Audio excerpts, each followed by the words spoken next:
नमस्कार दोस्तों, आप सभी का बहुत बहुत स्वागत है आपके अपने परिवार अड्डा 24/7 पर। और जैसा कि आप सभी जानते हैं, रक्षाबंधन के अवसर पर आपका जो सीबीएसई है उसने भी आप सबको गिफ्ट दे डाला है। और गिफ्ट के रूप में दिया है क्या भाई साहब? 2024 का सैंपल पेपर, चाहे वो पॉलिटिकल साइंस का हो, हिस्ट्री का हो, इंग्लिश का हो, किसी भी सब्जेक्ट का हो, सारे सब्जेक्ट के सैंपल पेपर 2040 के आ गए हैं। तो आप सभी के बहुत सारे कमेंट्स आए, बहुत सारे रिप्लाईज आए कि भैया इसका सोल्यूशन जल्दी से करवा दो। तो आपके रिप्लाईज पर इसका सोल्यूशन जल्दी से मैं करवाने भी आ गया हूं। अब देखो, ये एक बड़ा सेशन होने वाला है, तो जब भी आप इसको देखो, पानी वानी अपने साथ लेकर के बैठो, ताकि आप बीच में उठो नहीं, है ना। पूरे पेपर को देख लो, मार्किंग स्कीम भी समझ में आ जाएगी, पेपर भी समझ में आ जाएगा, और अपने आप में कॉन्फिडेंट भी फील करोगे कि हाँ, हाफ ईयरली में मैं अच्छा कर पाऊंगा। हाफ ईयरली रोड मैप होता है आपका बोर्ड्स में अच्छा करने का, ठीक है ना।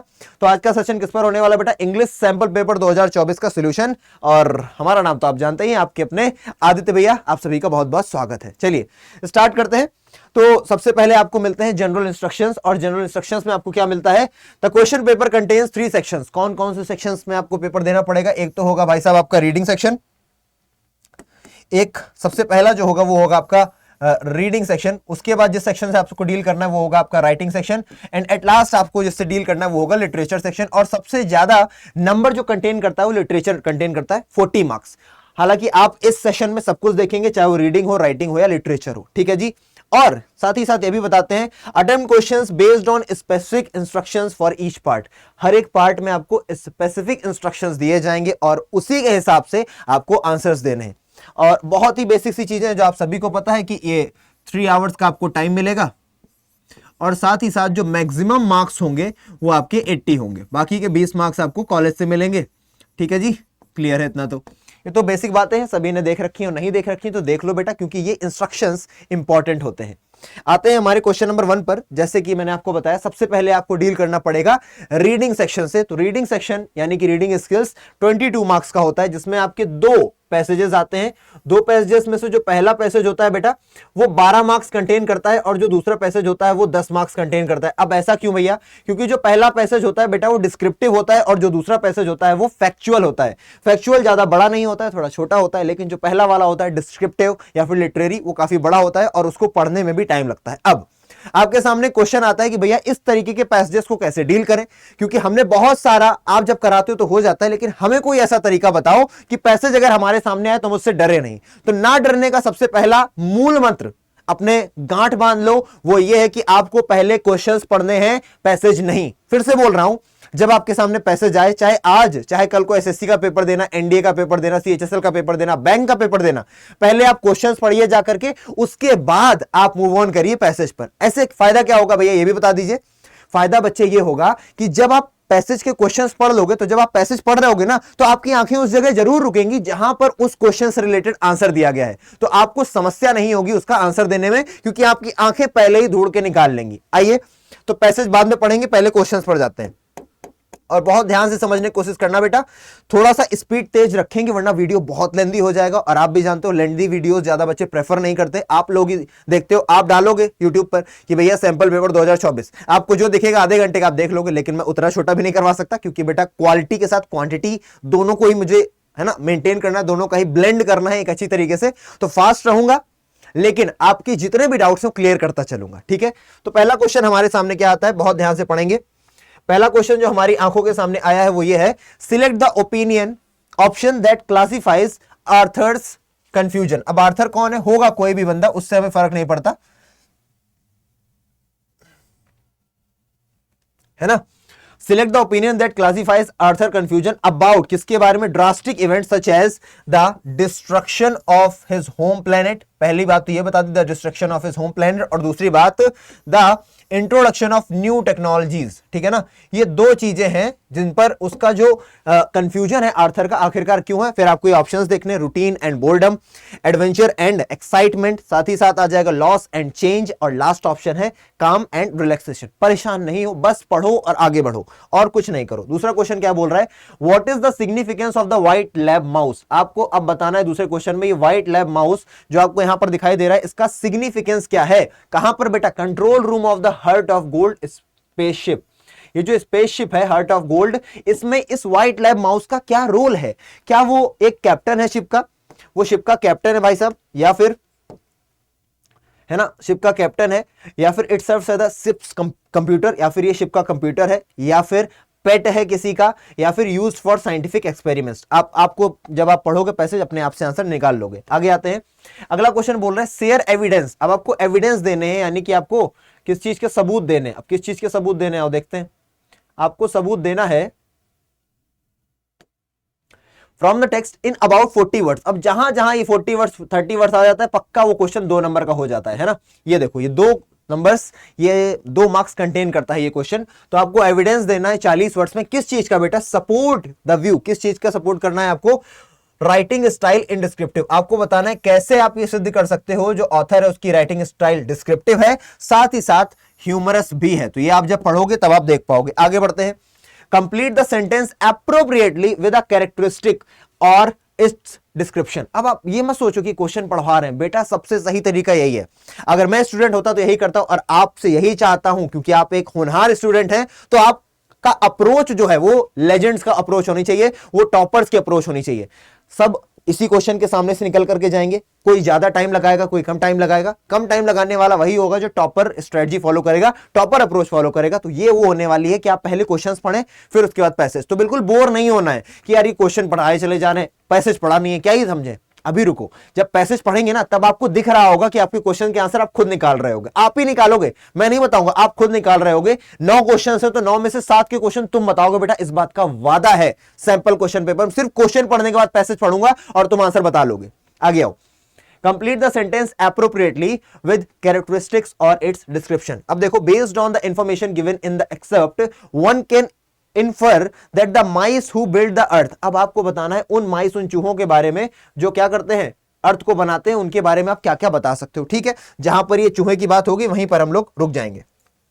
अगला है क्वेश्चन हमसे, select the option that is similar in meaning to the क्या फोर्ड्स एक्सप्रेशन प्रेटी नीट। हाँ, अब कोई फोर्ड नाम का कोई बंदा होगा इस स्टोरी में जिसने क्या बोला, प्रेटी नीट। हाँ, अब यहां पर सिंपल सी बात है बेटा, आपसे क्या पूछ रहा है, इस एक्सप्रेशन की मीनिंग पूछ रहा है। क्या पूछ रहा है, इस एक्सप्रेशन की मीनिंग पूछ रहा है। और जब भी मीनिंग पूछी जाती है तो वो आप आसानी से बता सकते हो, क्योंकि आपको भी इतना सब कुछ आता है, उसके लिए पैसेज भी नहीं पढ़ना पड़ेगा। देखो, प्रेटी नीट यानी कि काफी साफ है, यानी कि इंप्रेसिव होगा, यानी कि काफी ज्यादा ब्यूटीफाई किया गया होगा इस तरीके से। तो प्रेटी नीट यहां पर आप ये भी देखो, पॉजिटिव बात की जा रही, कैसी बात की जा रही, पॉजिटिव नोट पर बात चल रही है। अब यहां पर easy, isn't it, easy positive तो है, लेकिन क्या प्रेटी नीट सफाई से या कुछ शानदार से रिलेटेड है, तो बेटा ऑप्शन नंबर ए आपका गलत हो जाएगा। दूसरा, कुड बी वर्ड्स। अब देखो ये निगेटिव वर्ड आ गया वर्ड्स, तो इसलिए तो ये तो पक्का ही नहीं हो सकता, ये भी काट दो। टू डिफिकल्ट, डिफिकल्ट देखो एक निगेटिव वर्ड आ गया, कैसा वर्ड आ गया, एक निगेटिव वर्ड आ गया, इसलिए ये भी नहीं हो सकता। बचा क्या, ऑप्शन नंबर सी, और बिना किसी संकोच के ऑप्शन नंबर सी को पिक कर लेना और वही सही हो जाएगा। ऑप्शन नंबर सी क्या बोल रहा है बच्चे, इंप्रेसिव। यस, अभी जब वापस आओगे फिर से इसको देख रहे होंगे, पर आपको इसके लिए तो पढ़ने की भी जरूरत नहीं थी, ये बहुत ही सिंपल सा आपसे मीनिंग पूछा था, आपने बता दिया। नेक्स्ट क्वेश्चन देखते हैं भाई, क्वेश्चन नंबर 6। एक्सप्लेन करना है 40 वर्ड्स में, why the name paranoid android is considered ironic. अब यहां पर जो ये वर्ड यूज हुआ है भाई साहब, द पैरानॉइड एंड्रॉइड, ये जो वर्ड यूज हुआ है द पैरानॉइड एंड्रॉइड, आखिरकार इसे आयरॉनिक क्यों माना गया है, विडंबनात्मक क्यों माना गया है, ये आपको बताना है। तो जब आपके सामने द पैरानॉइड एंड्रॉइड आएगा वहीं पर चर्चा कर लेंगे पैसेज में। बढ़ते हैं आगे, अगला क्वेश्चन है इन द लाइन। अब एक लाइन दी गई है, देखते हैं क्या हम पूछेंगे उससे। A body that looked like it had been cobbled together from space parts. What comparison does the word cobbled refer to? अब आपको बताना है कि ये जो वर्ड है ना cobbled, ये किस चीज को दर्शाता है, बस यही आपसे क्वेश्चन पूछा गया है। अभी बात करेंगे cobbled किस चीज को दर्शाता है। 8वां क्वेश्चन है, how does the following impact the reader even though they know Marvin is just an Android. अब यहां पर एक नाम आ गया भाई साहब, मार्विन एक एंड्रॉइड है, ठीक है ना, मार्विन एक एंड्रॉइड है। यहां पर एक और कैरेक्टर की क्या हो गई, एंट्री हो गई, मार्विन। ठीक है, पढ़ो इसको। आपसे पूछा जा रहा है ये पढ़ने के बाद जो रीडर है, जो आप और हम पढ़ रहे हैं ना इसको, एक्सेप्ट को, तो हमारे दिमाग में क्या प्रभाव पड़ रहा है वही हमसे पूछा जा रहा है। आओ देखते हैं। I have been waiting for, ये मार्विन कौन बोल रहा है, I have been waiting for someone to talk to me for over 2 million years said Marlin, said Marvin. Marvin क्या बोल रहा है, मैं किसी से 200 सालों से, 200 मिलियन सालों से मिलने की प्रतीक्षा कर रहा हूं। और इसका आंसर आपको देना 40 वर्ड्स में, किस तरीके से रीडर के दिमाग को झकझोर देता है, रीडर के दिमाग पर कैसा प्रभाव डालता है। ठीक है, नेक्स्ट क्वेश्चन देखा जाए। नेक्स्ट क्वेश्चन आपसे पूछ रहा है, रीड द 5 हेडलाइंस। अब यहां पर 5 हेडलाइंस दी हैं, ए से लेकर के ई तक, A B C D E. यहां पर दी गई है और साथ ही साथ आपसे क्वेश्चन पूछा, ये ए बी सी डी दे रखी है और क्वेश्चन क्या पूछा है, आइडेंटिफाई द ऑप्शन, आपको sorry, identify the option that displays the headlines that does or does not correspond with occurrences in the passage. अब यहां पर आप लोग इसको भूल जाते हो कि बोला गया डज और डज नॉट, आपसे ये नहीं पूछा गया क्या पैसेज में आता है, आपसे पूछा गया है इनमें से कौन से वो हेडिंग्स हैं जिनका पैसेज से कोई लेना देना नहीं है। जब आप पैसेज पढ़ोगे तो बता लोगे। चलो 9 ही क्वेश्चंस थे, अब लगातार पढ़ते हैं क्या चल के पैसेज, बहुत ध्यान से पढ़ेंगे। चलो जी, यहां पर आपका पैसेज आ गया। अब मैं पहले ही आपको पैसेज के बारे में थोड़ा बहुत कुछ बता देता हूं ताकि आपको बिल्कुल ये ना लगे कि मुझे कुछ नहीं पता है, ठीक है ना। आओ जरा, हाँ जी अब ठीक है, आ जाओ, आओ समझते हैं। तो बेटा ये जो पैसेज है इसमें 2 लोग हैं, एक का नाम क्या है बेटा, एक का नाम है अर्थर और दूसरे का नाम है फोर्ड। ये 2 लोग हैं और दोनों के दोनों क्या है बेटा, बहुत ध्यान से सुनना, ये दोनों के दोनों फ्रेंड हैं। क्या है, ये दोनों के दोनों फ्रेंड हैं, यानी कि दोस्त हैं। अब ये जो आर्थर है ये क्या है, आर्थर एक आम आदमी है, यानी कि अर्थमैन है।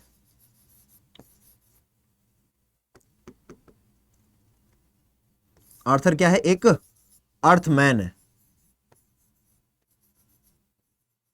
और दूसरी तरफ ये जो फोर्ड है ये एक एलियन है।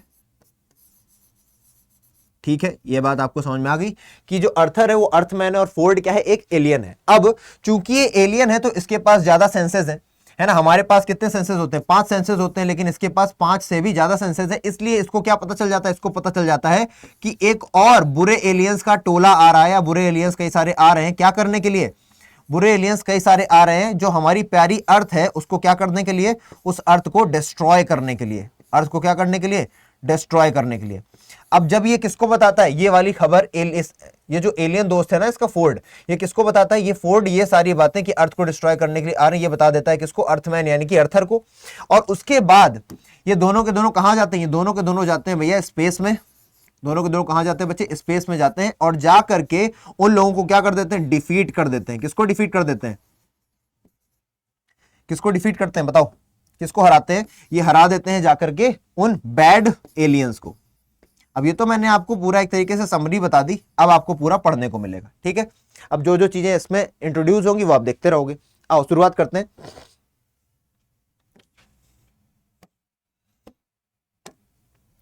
Arthur lay in his cabin still trying to piece together, है ना, still try to piece together the events of the last few hours। अभी देखो अर्थर अपने कैबिन में बैठा हुआ है ना, कहां पे, स्पेसशिप के, और क्या कर रहा है, ट्राई कर रहा है जो भी अभी पिछले घंटों में हुआ है उन सभी चीजों को अपने दिमाग में क्रोनोलॉजिकली सेट करने के लिए।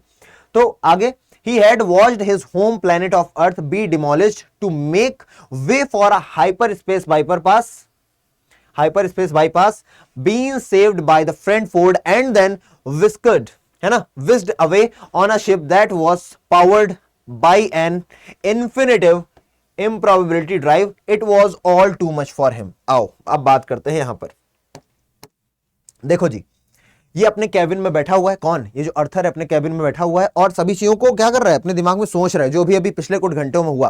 पिछले कुछ घंटों में क्या हुआ, पिछले कुछ घंटों में उसको खबर मिलती है कि भैया अर्थ जो है पूरी तरीके से डिस्ट्रॉय होने वाली है, क्योंकि कुछ एलियंस है जो आ रहे हैं अर्थ को क्या करने, खत्म करने के लिए। और क्यों आ रहे हैं, वो खत्म करने के लिए इसलिए आ रहे हैं क्योंकि वो 2 गैलेक्सीज के बीच में, अगर ये गैलेक्सी 1 है और ये गैलेक्सी 2 है, तो वो 2 गैलेक्सीज के बीच में एक हाइपर स्पेस बनाना चाहते हैं, मतलब सीधा सीधा रास्ता बनाना चाहते हैं, और इन दोनों के बीच में अर्थ पड़ रही है, तो वो अर्थ को डिस्ट्रॉय करने के लिए आ रहे हैं। लेकिन ये अपने दोस्त फोर्ड के साथ जाता है स्पेसशिप में और उनको हरा करके वापस आ जाते हैं। विस्ट का मतलब क्या है, विस्क का मतलब है ये लोग तेजी से जाते हैं और बहुत तेजी से वापस भी आने लग जाते हैं। ठीक है ना, टू गो समवेयर क्विकली, किसी जगह पे बहुत जल्दी से चले जाना।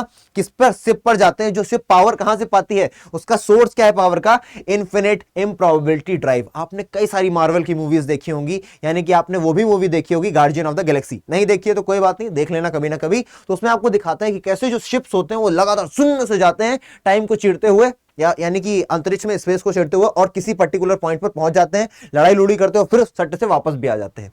तो उसी को बोला गया है इन्फिनिट इम्प्रॉबेबिलिटी ड्राइव। अभी भी नहीं समझ में आया है तो आपको समझने की जरूरत भी नहीं है, क्योंकि क्वेश्चन में इसका कोई रिलेशन नहीं है, सिवाय लास्ट वाले क्वेश्चन में आपको एक क्या मिलेगी, हेडलाइन। आगे, it was all too much for him, और ये सब उसके लिए बहुत ज्यादा था, उसको समझ में नहीं आ रहा था यार ये क्या हो रहा है आखिरकार। Just then Ford stuck his head around the door, और उसी समय जो फोर्ड था उसका सर थोड़ा सा भिड़ जाता है डोर से, यानी कि जहां पर वो स्पेसशिप में है तो एक कमरे से दूसरे जाने में डोर लगा होगा, एक कमरे को दूसरे कमरे से ज्वाइन करने के लिए, तो उसका सर लग गया होगा। फिर वो बोलता है फोर्ड हंसते हुए, थोड़ा सा मजाक करते हुए, hey earthman he said come and have a look at this. वो बुलाता है अर्थमैन, यानी कि अर्थर को फोर्ड बुलाता है, क्योंकि फोर्ड एक एलियन है। वो बुलाता है हे अर्थमैन, ओ अर्थ के प्राणी इधर आओ, मैं तुम्हें कुछ दिखाता हूं, ये देखो आकर के।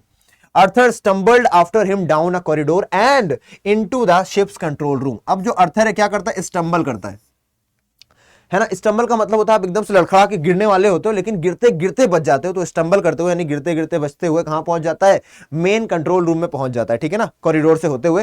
ही gazed in amazement at the banks of controls and flashing lights, और वो एकदम चकाचौंध होकर गेज करता है, मतलब कि सब चीजों को एकदम निहारने लग जाता है, यार इतना सब कुछ, इतनी सारी लाइट्स, इतने सारे कंट्रोल पैनल्स। और क्या देखता है वो, और देखता है in the centre of the room was a large console covered in buttons and switches, और एकदम बीचों बीच देखता है उस मॉनिटर रूम की कि वहां पर एक लार्ज कंसोल है जहां पर खूब सारे स्विचेस हैं, खूब सारी लाइट्स हैं, खूब सारे क्या बोलते हैं टिकर्स लगे हुए हैं, ऐसा करके या इस तरीके का कुछ देखता है और बिल्कुल अमेज्ड हो जाता है। And in the middle of the console, और ये जो पूरा का पूरा कंसोल है जिसको आप कंसोल बोल रहे हो, इसके बीचों बीच वो क्या देखता है, इसके बीचों बीच वो देखता है एक सफेद चूहे को, व्हाइट माउस। अब देखो व्हाइट माउस रिलेटेड क्वेश्चन पूछा गया था, तो अब अपनी बुद्धि को थोड़ा एकदम तेज कर लेना, अब आप आंसर पाने वाले हो किसी एक क्वेश्चन का। व्हाट्स दैट आस्क्ड अर्थर, तो अर्थर ने फोर्ड से पूछा ये चूहा दिखने वाला ये क्या है ना, वो पूछ रहा है। तो अर्थर ने क्या बताया, दैट्स द शिप्स कंप्यूटर। अब आपको आंसर मिल चुका है कि वो क्या है, चूहा, शिप कंप्यूटर है, शिप का कंप्यूटर है वो चूहा। अब देखो आपके क्वेश्चन का आंसर आपको मिल गया। इसी तरीके से जब आप पैसेज के क्वेश्चंस पहले पढ़ते हो तो आपको आंसर मिल जाता है और आप जल्दी से अपने आंसर को निकाल पाते हो। That the ship's computer, Ford said. Arthur stared at the mouse, that's a computer, he said। और अर्थर उसको देखता कहता क्या ये एक चूहा है, वाकई में ये एक चूहा है, कहता हाँ ये अपसेट फोर्ड 5 डायमेंशनल। वो कैसा है, 5 डायमेंशनल है, यानी कि उसमें 5 डायमेंशन है, साथ ही साथ बायोलॉजिकली बेस्ड है, सुपर इंटेलिजेंट, बहुत इंटेलिजेंट है, and in the form of white lab mouse, pretty neat, हाँ काफी ज्यादा इंप्रेसिव है ना। तो प्रेटी नीट हाँ का मतलब यहां पर क्या है, वेरी इंप्रेसिव, वेरी इंप्रेसिव। यही आपसे पूछा गया था भाई साहब कि प्रेटी नीट हाँ का क्या मतलब है। आगे बढ़ते हैं, आगे देखो, आई डोंट नो। तो अर्थर बोलता मुझे नहीं पता इंप्रेसिव है कि नहीं, मुझे तो समझ में ही नहीं आ रहा, I don't think I really understand anything any more, मुझे तो कुछ समझ में नहीं आ रहा है भाई। Why is the mouse the ship's computer, आखिरकार एक चूहा शिप का कंप्यूटर कैसे हो सकता है। It's a long story, set Ford. Set ने कहा ये एक लंबी स्टोरी है, लेकिन अगर मैं तुम्हें लॉन्ग की कहानी शॉर्ट में बताऊं तो ये समझ लो, माइस बिल्ड द अर्थ। ओके, ये क्वेश्चन में आया था, माइस बिल्ड द अर्थ, यानी कि यहां पर भी आपको बहुत ध्यान देने की जरूरत है ताकि आप आंसर को पकड़ पाओ। तो mice build the earth as a giant computer to figure out the, क्या बोल रहा है कि माइस जो थे उन्होंने बिल्ड किया था अर्थ को as a giant computer to figure out the ultimate question, क्या अल्टीमेट क्वेश्चन को फिगर आउट कर सके, of life, the universe and the everything. तो पता चला कि ये जो चूहे हैं उन्हीं ने ही इस पूरे संसार को क्या किया, बनाया है ना। Built the earth as a giant computer, उन्होंने इस अर्थ को एक बहुत बड़ा कंप्यूटर बनाया है और लाइफ के बारे में जानने की कोशिश कर रहे हैं, यानी कि चूहों का इतना ज्यादा रोल है ना। ये फोर्ड बोल रहा है, जरूरी नहीं है अर्थ में भी चूहों का वही वोकाल हो, क्या पता जिस शिप से या जिस प्लेनेट से फोर्ड आया है वहां पर चूहों का इतना ज्यादा, समझ रहे हो, इतना ज्यादा इंटेलिजेंट हुआ करते हो, ऐसा कुछ। तो then they ran out of money, और फिर जब चूहे रैन आउट मतलब पैसों की कमी हो गई उनके पास, and had to destroy it, और फिर उन्हें क्या करना पड़ा, अपने इस मिशन को डिस्ट्रॉय करना पड़ा, अर्थ को डिस्ट्रॉय करना पड़ा, to make way for a hyper pass space, है ना, एक स्पेस बनाने के लिए hyper pass. So now they are using the Heart of Gold to finish the calculation. तो अब ये लोग इस शिप का यूज कर रहे हैं, किसका, शिप का नाम क्या है, हार्ट ऑफ गोल्ड, ताकि ये पता कर सके कि किस तरीके से लाइफ फंक्शन करती है। आगे बढ़ते हैं। Arthur was about to say something, Arthur कुछ कहने ही वाला था, तभी at the moment the ship's intercom crackled to light, उसी समय जो शिप का इंटरकॉम था उसमें से कुछ आवाज आई। क्या आवाज आई, good evening Heart of Gold, said a smooth computerised voice, this is Eddie your shipboard computer, I am feeling a bit depressed today, would you like me to sing you a song, oh not again, groaned Ford। अब देखो, तो अभी वो कुछ बोलने ही वाला था अर्थर की, एकदम से आवाज आती, क्या आवाज आती है, good evening Heart of gold, एक स्मूथ कंप्यूटराइज्ड आवाज आती है और बताता है मैं एडी हूं, है ना, आपका कौन हूं, एडी हूं, आपका शिप बोर्ड कंप्यूटर, और मैं आज बहुत डिप्रेस्ड फील कर रहा हूं, क्या आप लोग गाना सुनना चाहेंगे। तो ग्रोन करके फोर्ड क्या बोलता है, मतलब थोड़ा गुस्से में आकर के बोलता है, ओ नॉट अगेन, मैं तुम्हारा दोबारा गाना नहीं सुनना चाहता हूं। इसका मतलब इस पॉइंट पर आपको क्या पता चला कि यहां पर क्या यूज किया जा रहा है, यहां पर यूज किया जा रहा है ह्यूमर। यहां पर इस लाइन में क्या यूज कर रहे हैं भाई साहब, ह्यूमर यूज कर रहे हैं। आपसे क्वेश्चन पूछा ना कैसे डिस्क्रिप्टिव और कैसे ह्यूमर है। अब देखो डिस्क्रिप्टिव के लिए भी देख लो, यहां पर देखो बताया था, पीछे आओ, what's Arthur said the moon, ये भी हो सकता है बाकी, हाँ ये देखो यहां से लेकर के अगर तुम देखना शुरू करते हो इस जगह से तो तुम समझ जाओगे काफी डिस्क्रिप्टिव भी है ये। In the centre of the room was a large console covered in a bottom and switches, and in the middle of the console was a small white house और white mouse। और ये चीज क्या दिखाती है कि ये जो पैसेज है वो डिस्क्रिप्टिव है, यानी कि डिस्क्राइब कर रहा है चीजों को। ठीक है, यहीं पर बताता चल रहा हूं मैं आपको। आगे बढ़ते हैं, आगे आगे चलो। Eddie would you mind shutting up said Arthur. Arthur ने क्या बोला कि एडी क्या तुम अपना मुंह बंद रखोगे थोड़ी देर के लिए, और उसके बाद वो चुप हो जाता है said Arthur. Arthur sighed and lean back against the console. और इस बार अर्थर क्या कर रहा है, वो अपना पीठ को कंसोल जो बड़ा सा पैनल है वहां पर अपनी पीठ रख करके अपनी आंख बंदी करता है कि तभी क्या आवाज आती है, तभी आवाज आती है क्या, उसके दिमाग में एक आवाज सुनाई देती है, हेलो इट सेड, हेलो आवाज आती है। अर्थर एकदम से जंप कूद जाता है और इधर उधर देखने लग जाता है, who is there he said, और पूछता है यहां पर कौन है। It's me said the voice Marvin. अब यहां पर एक नया कैरेक्टर की एंट्री हो रही है मार्विन की, तो ये जो वॉइस थी क्या कहती है, ये मैं हूं मार्विन। अब Marvin said Arthur who is Marvin, तो कहता है अर्थर क्या बोलता है, मार्विन कौन, मार्विन मार्विन कौन है यहां पर, द पैरानॉइड एंड्रॉइड। ओके, ये भी आपसे क्वेश्चन पूछा गया था, द पैरानॉइड एंड्रॉइड। पैरानॉइड का मतलब क्या है बच्चे, पैरानॉइड का मतलब होता है फियरफुल, है ना। पैरानॉइड का अगर मैं बात करूं तो पैरानॉइड का मतलब हो जाएगा फियरफुल, पैरानॉइड का मतलब हो जाएगा एंग्शियस, पैरानॉइड का मतलब हो जाएगा मैड, पैरानॉइड का मतलब हो जाएगा सैड, है सोरोफुल, ये सारे वर्ड हो जाएंगे पैरानॉइड। तो मैं एक पैरानॉइड एंड्रॉइड यानी कि पैरानॉइड रोबो हूं, रोबो बोलो या रोबोट बोलो, पैरानॉइड रोबोट हूं। Said the voice. Arthur looked around but he didn't see anyone. Arthur ने इधर उधर देखा लेकिन उसे कोई भी दिखाई नहीं दिया। Where are you he said. और अर्थर ने पूछा तुम हो कहां पर आखिरकार, तो I am down here he said. उसने कहा मैं यहीं नीचे हूं। तो जब उसने नीचे की तरफ देखा, Arthur look down and saw a small metal figure shuffling across the floor. तब उसने जब नीचे देखा तो देखा कि एक स्मॉल मेटल फिगर, ऐसा है ना, शफलिंग इधर उधर चल रहा है, कहां पर, फ्लोर पर। आगे देखो, it was about 3 feet tall with a round head and a body that looked like it had been cobbled together from spare parts. और ऐसा लगता है जैसे कि उसको कॉबल किया गया, जैसे कॉबलर होता है क्या करता है। यहां पे आपसे क्वेश्चन पूछा गया ना कि कॉबल, कॉबलर जो है, कॉबल्ड जो वर्ड है किससे कंपेयर किया गया यहां पर, तो बेटा कॉबलर जो होता है, जो मोची होता है, वो क्या करता है, जूते के कई सारे क्या लेता है, जूते को बनाने के लिए चमड़ा लेता है, साथ ही कुछ कीले लेता है, साथ ही कुछ प्लास्टिक का पार्ट लेता है, और इन सबको जोड़ करके क्या बना देता है, जूता बना देता है। उसी तरीके इसको, ये जो मार्विन है ना रोबो, जिसको आप बोल रहे हो पैरानॉइड रोबो, इसको भी कई सारी चीजों को जोड़ करके, कई सारे मेटल्स को जोड़ करके बना दिया गया है। Voice was monotone. अभी आगे पढ़ते हैं।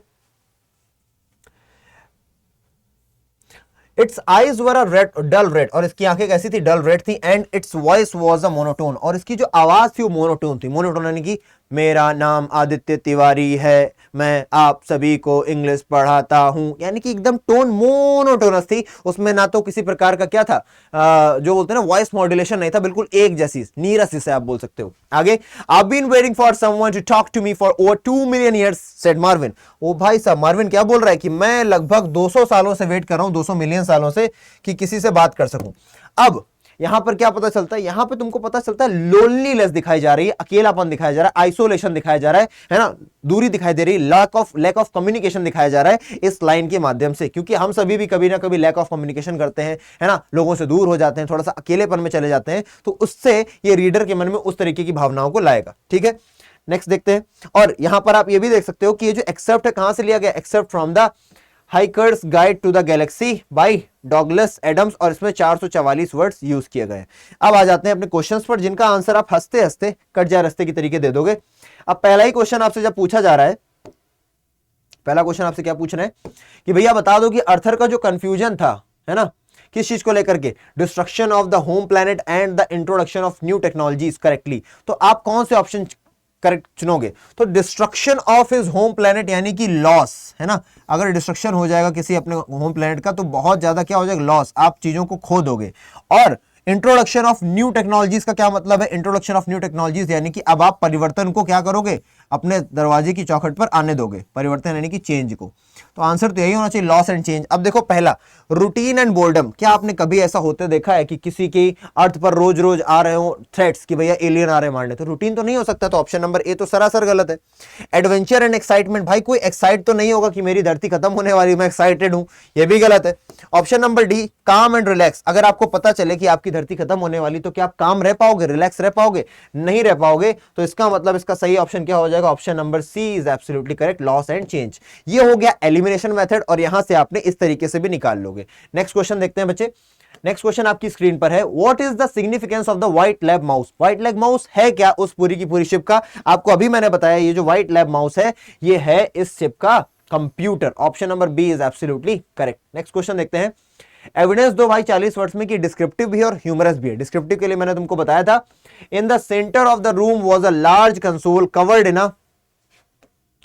Covered in a buttons and switches and in the middle of the console was a small white mouse। और ह्यूमरस कैसे है ये आप बता सकते हो, ओ नॉट अगेन ग्रोन्ड फोर्ड, है ना, अब दोबारा से नहीं, जब क्या फोर्ड क्या किया, ग्रोन किया था यार, फिर से तुम बताओ गाना गाने लग गए भाई, तो यहां पर ह्यूमरस मैंने आपको पहले भी बता दिया था, ठीक है ना। हो सकता है इसमें थोड़ी दिक्कत हो, लेकिन अगर ध्यान से समझोगे तो आ जाएगा। अब यह बताना है आपको कि वो जो माइस, जिन चूहों के बारे में आप बात कर रहे हो जिन्होंने पूरी धरती बनाई, आखिरकार वो कैसे चूहे रहे होंगे, तो भैया वो बहुत ही इंटेलिजेंट चूहे रहे होंगे, है ना, highly intelligent and technologically advanced. अब आप केवल एक चीज लिखोगे तो भी आपको आंसर मिल जाएगा, है ना, एक नंबर मिल जाएगा, क्योंकि एक मार्क ही इसका मैक्सिमम मार्क है, तो केवल अगर आप इतना पॉइंट लिख देते हो तो काफी है। और या तो ये लिख दो या तो दूसरा लिख दो, लिखना एक ही है, इनडिफरेंट, क्या बोला गया, indifferent to the suffering of other beings, ये भी क्या बोली गई, उनकी एक ट्रेट बोली गई है कि उनको फर्क नहीं पड़ता कि बाकी लोगों पर क्या प्रभाव पड़ रहा है। मैं इससे उतना सहमत नहीं हूं, लेकिन पहला ऑप्शन बिल्कुल सही है, हाईली इंटेलिजेंट, टेक्नोलॉजिकली एडवांस्ड, क्योंकि उन्होंने अर्थ जैसे बड़े से प्लेनेट को इतनी बड़ी मशीन बना रखा है, ठीक है ना। नेक्स्ट क्वेश्चन देखते हैं, select the option that is similar to meaning of the pretty neat. Pretty neat यानी कि कितना इंप्रेसिव है ना, तो option number C is absolutely correct, कोई समस्या वाली बात ही नहीं है। आगे आ जाए भैया, क्वेश्चन नंबर 6 देखते हैं, 40 वर्ड्स में बताना, the paranoid android is considered ironic. Paranoid Android, अब जब आप बोल रहे हो पैरानॉइड एंड्रॉइड, पैरानॉइड का मतलब हो गया सैड, है ना, पैरानॉइड का मतलब हो गया फियरफुल। तो और आप सभी को यह बताया बचपन से ही कि भैया जो एंड्रॉइड है, जो रोबोट है, उसमें इमोशंस नहीं होते हैं, इसलिए यह बात बहुत ही ज्यादा हमारे लिए क्या है, विडंबना क्रिएट करती है, आयरॉनिक है कि the name the paranoid android is ironic because it is expected, क्या, it is unexpected for a robot for exhibit human like emotions, क्योंकि आप नहीं सोचोगे कभी भी कि कोई एक रोबोट जो है वो ह्यूमन लाइक इमोशंस आपको दिखाएगा, यानी कि ह्यूमन लाइक इमोशंस आपको किसी भी तरीके से वो शो करेगा। दूसरा क्या पॉइंट है, robots are often thought as logical and, robots को माना जाता है कि वो लॉजिकल होते हैं और अनइमोशनल, उनमें इमोशंस नहीं होते हैं। साथ ही साथ whereas the name paranoid, ये जो नेम है ना पैरानॉइड, क्या इंप्लाई करता है बेटा, इर्रेशनल फियर एंड एंजाइटी को प्रदर्शित करता है। तो ये ऑप्शन नंबर बी भी आपका सही आंसर है। आपको बताना कोई एक नहीं है, बताने कोई दो हैं, ठीक है ना, तो दो आपने बता दिए, एक और देख लेते हैं। It place with readers expectations and stereotypes of robots, है ना, हमारे जो एक्सपेक्टेशंस है रोबोट्स को लेकर यही है ना कि भाई साहब एक मशीन होगी, काम करेगी बस, लेकिन यहां पर इमोशंस भी जोड़ दिए हैं, जो कि एक एक्स्ट्रा एंगल है जो इसमें जोड़ा गया है, क्योंकि कोई भी नहीं सोच सकता इंसान कि भाई साहब इनमें इमोशंस होंगे, इसलिए इंसान की जो सोच है उसको ये क्या करता है, खंडित करता है। चलो क्वेश्चन नंबर 6 के बाद देखते हैं बच्चे क्वेश्चन नंबर 7। आई होप आप लोगों को सारी बातें अच्छी तरीके से समझ में आ रही हैं। 7 बोल रहा है, in the line a body that looked like it had been cobbled. अब मैंने कॉबल्ड आपको बता दिया था कि कैसे कॉबलर जो होता है, मोची, वो क्या करता है ना, तो कंपैरिजन आपसे पूछा गया कॉबल्ड वर्ड का किससे, तो बेटा कंपैरिजन किसी और से नहीं बल्कि किससे किया गया, कॉबलर से, यानी कि बच्चा मोची से क्या किया गया, मोची से कंपैरिजन किया गया। हु टेक स्क्रैप्स, है ना, ऑफ लेदर, वो लेदर की क्या लेते हैं भैया, स्क्रैप लेते हैं, लेदर के टुकड़े लेते हैं, एंड स्टिच देम, और उनको जोड़ देते हैं टुगेदर टू क्रिएट अ शू, जूता बनाने के लिए। इन द सेम वे, उसी तरीके से which the body of Marvin जो है कैसे बनाई गई है, पुट टुगेदर बनाई गई है, और कॉबल्ड यूजिंग स्पेयर पार्ट्स का यूज करके। नेक्स्ट क्वेश्चन देखते हैं, क्वेश्चन नंबर 8 का आंसर क्या होगा। कह रहा है भैया Marvin is just an Android, है ना, ये तो आपको पता है। लेकिन अगर मैं आपको ये सेंटेंस लिखूं तो आप जो रीडर है उसके दिमाग में क्या आएगा? I have been waiting for someone to talk to me for over 2 million years said Marvin. तो आप ये तो पढ़ ही लोगे। जो इंपॉर्टेंट वर्ड है यहां पर कीवर्ड वो क्या है बच्चे? इंपॉर्टेंट कीवर्ड है लैक ऑफ कम्युनिकेशन, है ना। साथ ही साथ क्योंकि वो क्या है, वो बोल रहा है मेरे पास बात करने को कोई था नहीं। साथ ही साथ evoking the sense of loneliness and isolation, ये दो सेंस को भी इवोक कर रहा है। किस किस को बेटा? सेंस ऑफ लोनलीनेस, अकेलेपन को, और आइसोलेशन को, क्योंकि हम इंसान हैं, हम भी कभी ना कभी लोनली होते हैं, तो हम इस चीज को फील कर सकते हैं। नेक्स्ट क्वेश्चन देखें भाई, क्वेश्चन नंबर 9, जो कि इस एक्सट्रैक्ट का सबसे प्यारा और लास्ट क्वेश्चन है। हमको ये 5 टाइटल दिए गए हैं, जिनमें से कुछ टाइटल हैं जिनका कोई लेना देना नहीं है, कोई वास्ता नहीं है इस पूरे के पूरे एक्सेप्ट से। आओ देखते हैं, नीचे से देखना शुरू करते हैं। Intergalactic travel via new infinite improbability drive, तो ये तो आपने सुन रखा है भैया कि हाँ यहां पर ट्रेवल की बात भी की जाएगी। किसकी? ट्रेवल की बात भी की जाएगी, और साथ ही साथ किससे ट्रेवल की बात की जाएगी? Infinity improbability drive. इसका मतलब ऑप्शन नंबर ई बिल्कुल यूज किया गया है इसमें, इस चैप्टर में, या फिर बोल सकते हो इस एक्सेप्ट में। इसका मतलब ये वाला ऑप्शन नहीं हो सकता, क्योंकि आपको बताना है जिनका यूज नहीं हुआ है, तो ये गलत हो गया भाई साहब। अब ground breaking technology will soon enable the time travel, क्या ऐसा कुछ बताया गया कि कोई टेक्नोलॉजी होगी जिससे आप क्या कर पाओगे? Time travel. ऐसा कुछ नहीं बताया गया है, और आपको वही पता करना है जिसका कोई रिलेशन नहीं है, तो ये बिल्कुल सही ऑप्शन हो गया। New study finds aliens living among us, क्या कोई ऐसी स्टडी की बात की एक्सेप्ट में जहां पर बता रहे हो एक ऐसी स्टडी के बारे में जहां पर एलियंस हमारे बीच पाए जाते हैं? तो ऐसी स्टडी भी नहीं है। ये जरूर पता चलता है भैया कि जो फोर्ड है वो क्या है? एक एलियन है, लेकिन ये बिल्कुल नहीं पता चलता कि भाई कोई स्टडी की गई है जिसमें पता चला है कि हमारे साथ एलियंस रहते हैं। ऐसी स्टडी का जिक्र नहीं है। बी देखते हैं, hikings through space a commercial take on the end of the world, ये बिल्कुल सही है बच्चा, है ना। ये बिल्कुल क्या है, इसका भी कोई लेना देना नहीं है इस चैप्टर से, तो option number B, hikings through space, है ना, a comical take on the end of the world. अब देखो क्यों मैंने इसको काट दिया, क्योंकि आपने भी पढ़ रखा है कि यहां पर एंड ऑफ द वर्ल्ड नहीं हुआ, उन लोगों ने अपने वर्ड को एंड होने से बचा लिया। तो बी, सी और डी तो हो गया। ए और देख लेते हैं बच्चा, ए क्या बोल रहा है भाई, आओ देखें। Humanity's journey witnessed by a depressed robo, हाँ तो ये जो ह्यूमैनिटी की जो जर्नी है किसने विटनेस की है? एक डिप्रेस्ड रोबोट ने, क्योंकि उसने भी लोनलीनेस को देखा, उसने भी क्या देखा? सेपरेशन को देखा, इसलिए ऑप्शन नंबर ए यूज किया गया है, तो ये भी आपका गलत हो जाएगा। यानी कि ऑप्शन नंबर ए और ई आपको कहां मिल जाएंगे? आपको एक्सेप्ट में मिल जाएंगे, लेकिन बी, सी, डी आपको एक्सेप्ट में नहीं मिलेंगे, इसलिए option number B is absolutely correct, B, C and D. Next देखते हैं बेटा फैक्चुअल। उससे पहले आपको मैं कुछ सिखाना चाहूंगा। अभी तक आपने 12 नंबर की तो आपने तैयारी कर ली। कितने नंबर की बेटा? आपने 12 नंबर की तो तैयारी कर ली, क्योंकि आपने एक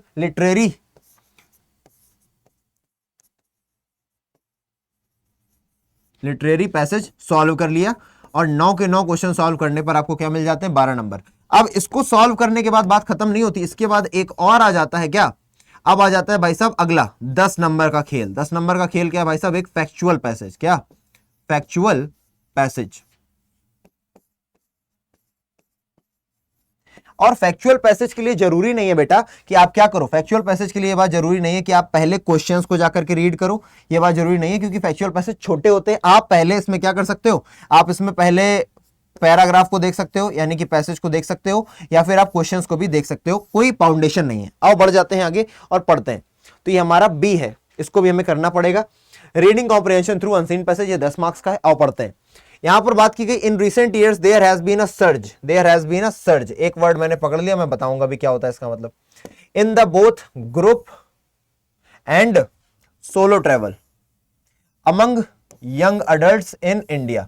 यहां पर बात की जा रही कि आज के समय में जो यंग अडल्ट्स हैं उनके अंदर काफी ज्यादा मात्रा में क्या उमाड़ आ गया है। काफी सारे लोग जो यंग अडल्ट्स हैं, जो यंग हैं, उनमें क्या आ गया है, चाहे वो ग्रुप ट्रैवल पर जाए या सोलो ट्रैवल पर जाए, पर वो सभी ट्रैवल करना चाहते हैं, वो सभी घूमना चाहते हैं। आगे बात करें तो a survey conducted among young adults age 18 से 25 aimed to explore the reasons behind their travel preferences and reordered the percentage variation for 10 common points that influence travel choices. और यहां पर एक सर्वे किया गया है लोगों के प्रेफरेंस को जानने के लिए, और इसका सर्वे का एम क्या है वो बहुत इंपॉर्टेंट है जानना। Aimed to explore the reasons behind their travel preferences, कि लोगों का ट्रैवल प्रेफरेंस क्या होता है, कि आखिरकार लोग क्यों ट्रैवल करना चाहते हैं, और क्या चीजें हैं जो उनके ट्रैवल को बेहतर बना सकती हैं, उनकी यात्रा को बेहतर बना सकती हैं। चाहे वो क्या कर रहे हो, चाहे वो सोलो ट्रैवल पर हो, चाहे वो लोनली ट्रेवल, ग्रुप ट्रेवल पर हो। आगे देखते हैं, and recorded the percentage variation from 10 common points, और 10 कॉमन पॉइंट्स की यहां पर बात करेंगे। ठीक है, अब यहां पर सबसे पहले बात करने आ गए हैं सोलो ट्रेवल की, कि भैया सोलो ट्रेवल की बात हम पहले करेंगे, बाकी बातें पीने बाद। ठीक है,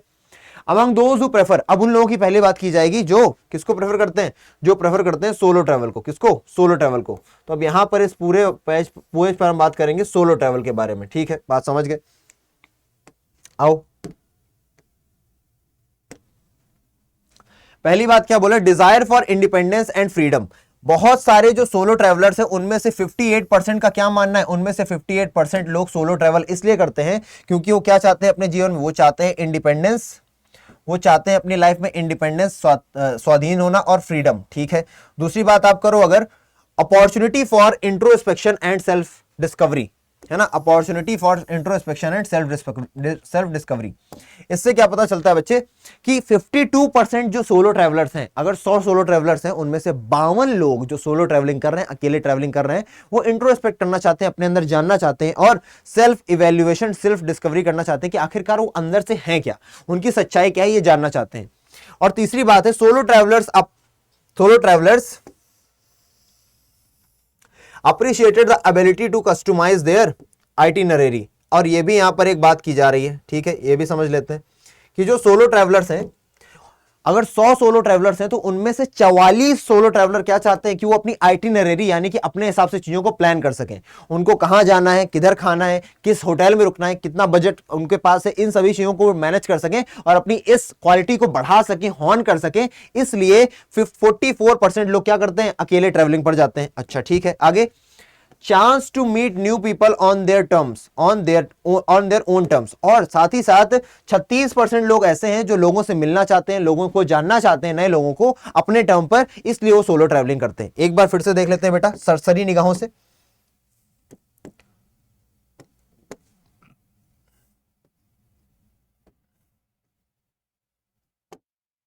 तो यहां पर सोलो ट्रैवलर्स की बात हो रही कि क्यों लोग सोलो ट्रैवल करते हैं, तो आपको पता चला कि 58% लोग सोलो ट्रैवल क्यों करते हैं। 58% लोग सोलो ट्रैवल सिर्फ इसलिए करते हैं ताकि वो इंडिपेंडेंट और फ्रीडम पा सके।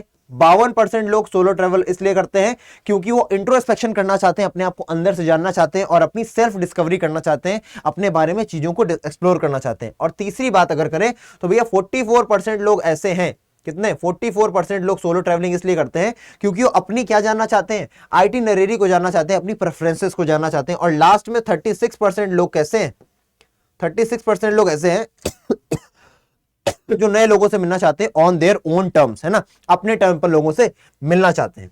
आगे बढ़ जाते हैं भाई साहब, अब यहां पर किसकी बात कर रहे हैं, ये यहां पर ये बात करने आ गए हैं ग्रुप ट्रैवल की। अभी तक किसकी बात की थी इन्होंने, अभी तक बात की थी सोलो ट्रैवल की। अब यहां पर क्या हो जाएगा भाई साहब, यहां पर हो जाएगा हैशटैग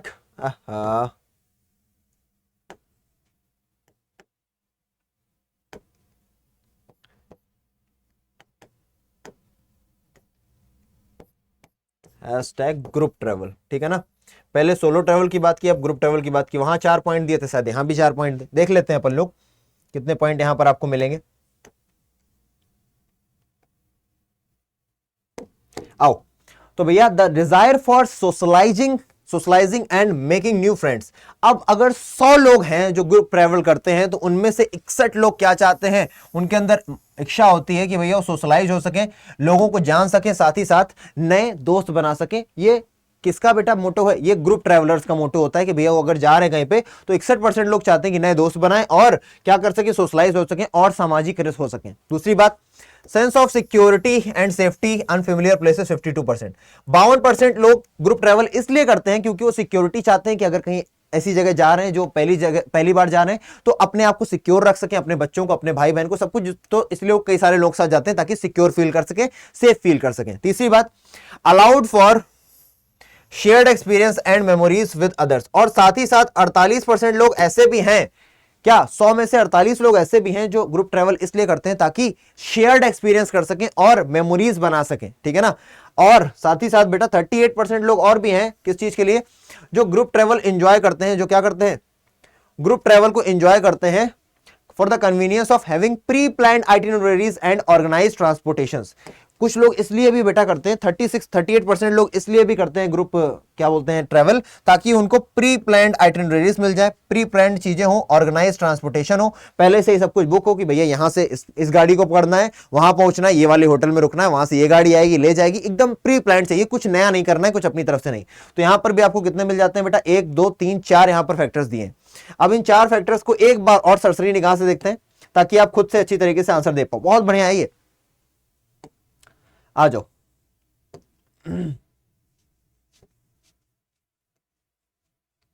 बात करते हैं तो 61% जो सोलो ट्रैवलर्स नहीं, जो 61% ग्रुप ट्रैवलर्स है, उनका एम क्या है? उनका एम है भाई साहब सोशलाइज होना। क्या होना? उनका एम है सोशलाइज होना, साथ ही साथ नए दोस्तों को बनाना। ठीक है, बात समझ में आती है। और 52% लोग ग्रुप ट्रैवल क्यों करते हैं? 52% लोग ग्रुप ट्रैवल इसलिए करते हैं क्योंकि वो चाहते हैं सिक्योरिटी एंड सेफ्टी चाहते हैं। और आगे बात करें तो भैया 48% लोग जो हैं, 48% लोग क्या हैं? 48% लोग क्या चाहते हैं कि शेयर्ड एक्सपीरियंस चाहते हैं, लोगों के साथ शेयर एक्सपीरियंस, और साथ ही साथ नई मेमोरीज बनाना चाहते हैं लोगों के साथ, इसलिए वो क्या करते हैं? इसीलिए वो ग्रुप ट्रैवल करते हैं। और ग्रुप ट्रैवलर्स एंजॉयड, और उन्हीं में से 38% लोग ऐसे भी हैं जो केवल और केवल लग्जरी चाहते हैं कि भैया अपन को तो एकदम प्लान्ड चीजें चाहिए, लग्जरी चाहिए, कंफर्ट चाहिए। ठीक है, यहां पर आपने ग्रुप की बात कर ली, यहां पर भी 4 पॉइंट्स थे। अब क्या बात करेंगे भैया? Similar level. अब भाई साहब इन लोगों में सिमिलैरिटी भी होगी, किनमें किनमें सिमिलैरिटी होगी भैया? सिमिलैरिटी होगी, गोला नहीं बनाना था बाबा, सिमिलर लेवल्स ऑफ इंटरेस्ट। अब सिमिलैरिटी किन दोनों में बेटा? एक तो ग्रुप ट्रैवलर्स में, कौन कौन से ट्रैवलर्स में बेटा? एक तो ग्रुप ट्रैवल में जो ग्रुप में ट्रैवल करते हैं, और दूसरे जो सोलो ट्रैवल करते हैं। इनके बीच में सिमिलैरिटी क्या है वो भी बात कर लेते हैं। तो सिमिलैरिटी है the interest in exploring new cultures and trying new experiences. अब देखो 40% लोग जो सोलो ट्रैवल करते हैं वो क्या चाहते हैं? वो एक्सप्लोर करना चाहते हैं न्यू कल्चर को, साथ ही साथ ट्राई करना चाहते हैं नए एक्सपीरियंस को। ठीक है ना, 40% सोलो ट्रैवलर जो है वो क्या चाहते हैं भैया? वो चाहते हैं एक्सप्लोर करना नए कल्चर को और ट्राई करना चाहते हैं नए एक्सपीरियंसेस को। लेकिन वहीं पर सिर्फ 36% लोग हैं, ये भी देखो कॉमन है, 40 और 36 बहुत पास पास के हैं। यानी कि ग्रुप ट्रैवलर हो चाहे सोलो ट्रैवलर हो, वो इस चीज को बहुत मायने देते हैं, वो कल्चर को एक्सप्लोर करना चाहते हैं और ट्राई करना चाहते हैं न्यू एक्सपीरियंसेस। ठीक है, साथ ही साथ बेटा सभी के सभी अपॉर्चुनिटी चाहते हैं। किस बात की अपॉर्चुनिटी? इस चीज का मौका चाहते हैं कि उनको रिलैक्स मिल सके और वो एस्केप कर सके, भाग सके। कहां से बेटा? अपनी रोज की स्ट्रेस से, रोज की किचकिच से, रोज की डेली लाइफ से। 36% सोलो ट्रैवलर इसीलिए ट्रैवलिंग करते हैं और 32% ग्रुप ट्रैवलर्स इसीलिए ट्रैवलिंग करते हैं। तो दो इनमें सिमिलैरिटीज भी आ गई। तो यहां पर आपने क्या देखा? यहां पर आपने देख लिया भैया hashtag similarity, hashtag similarity.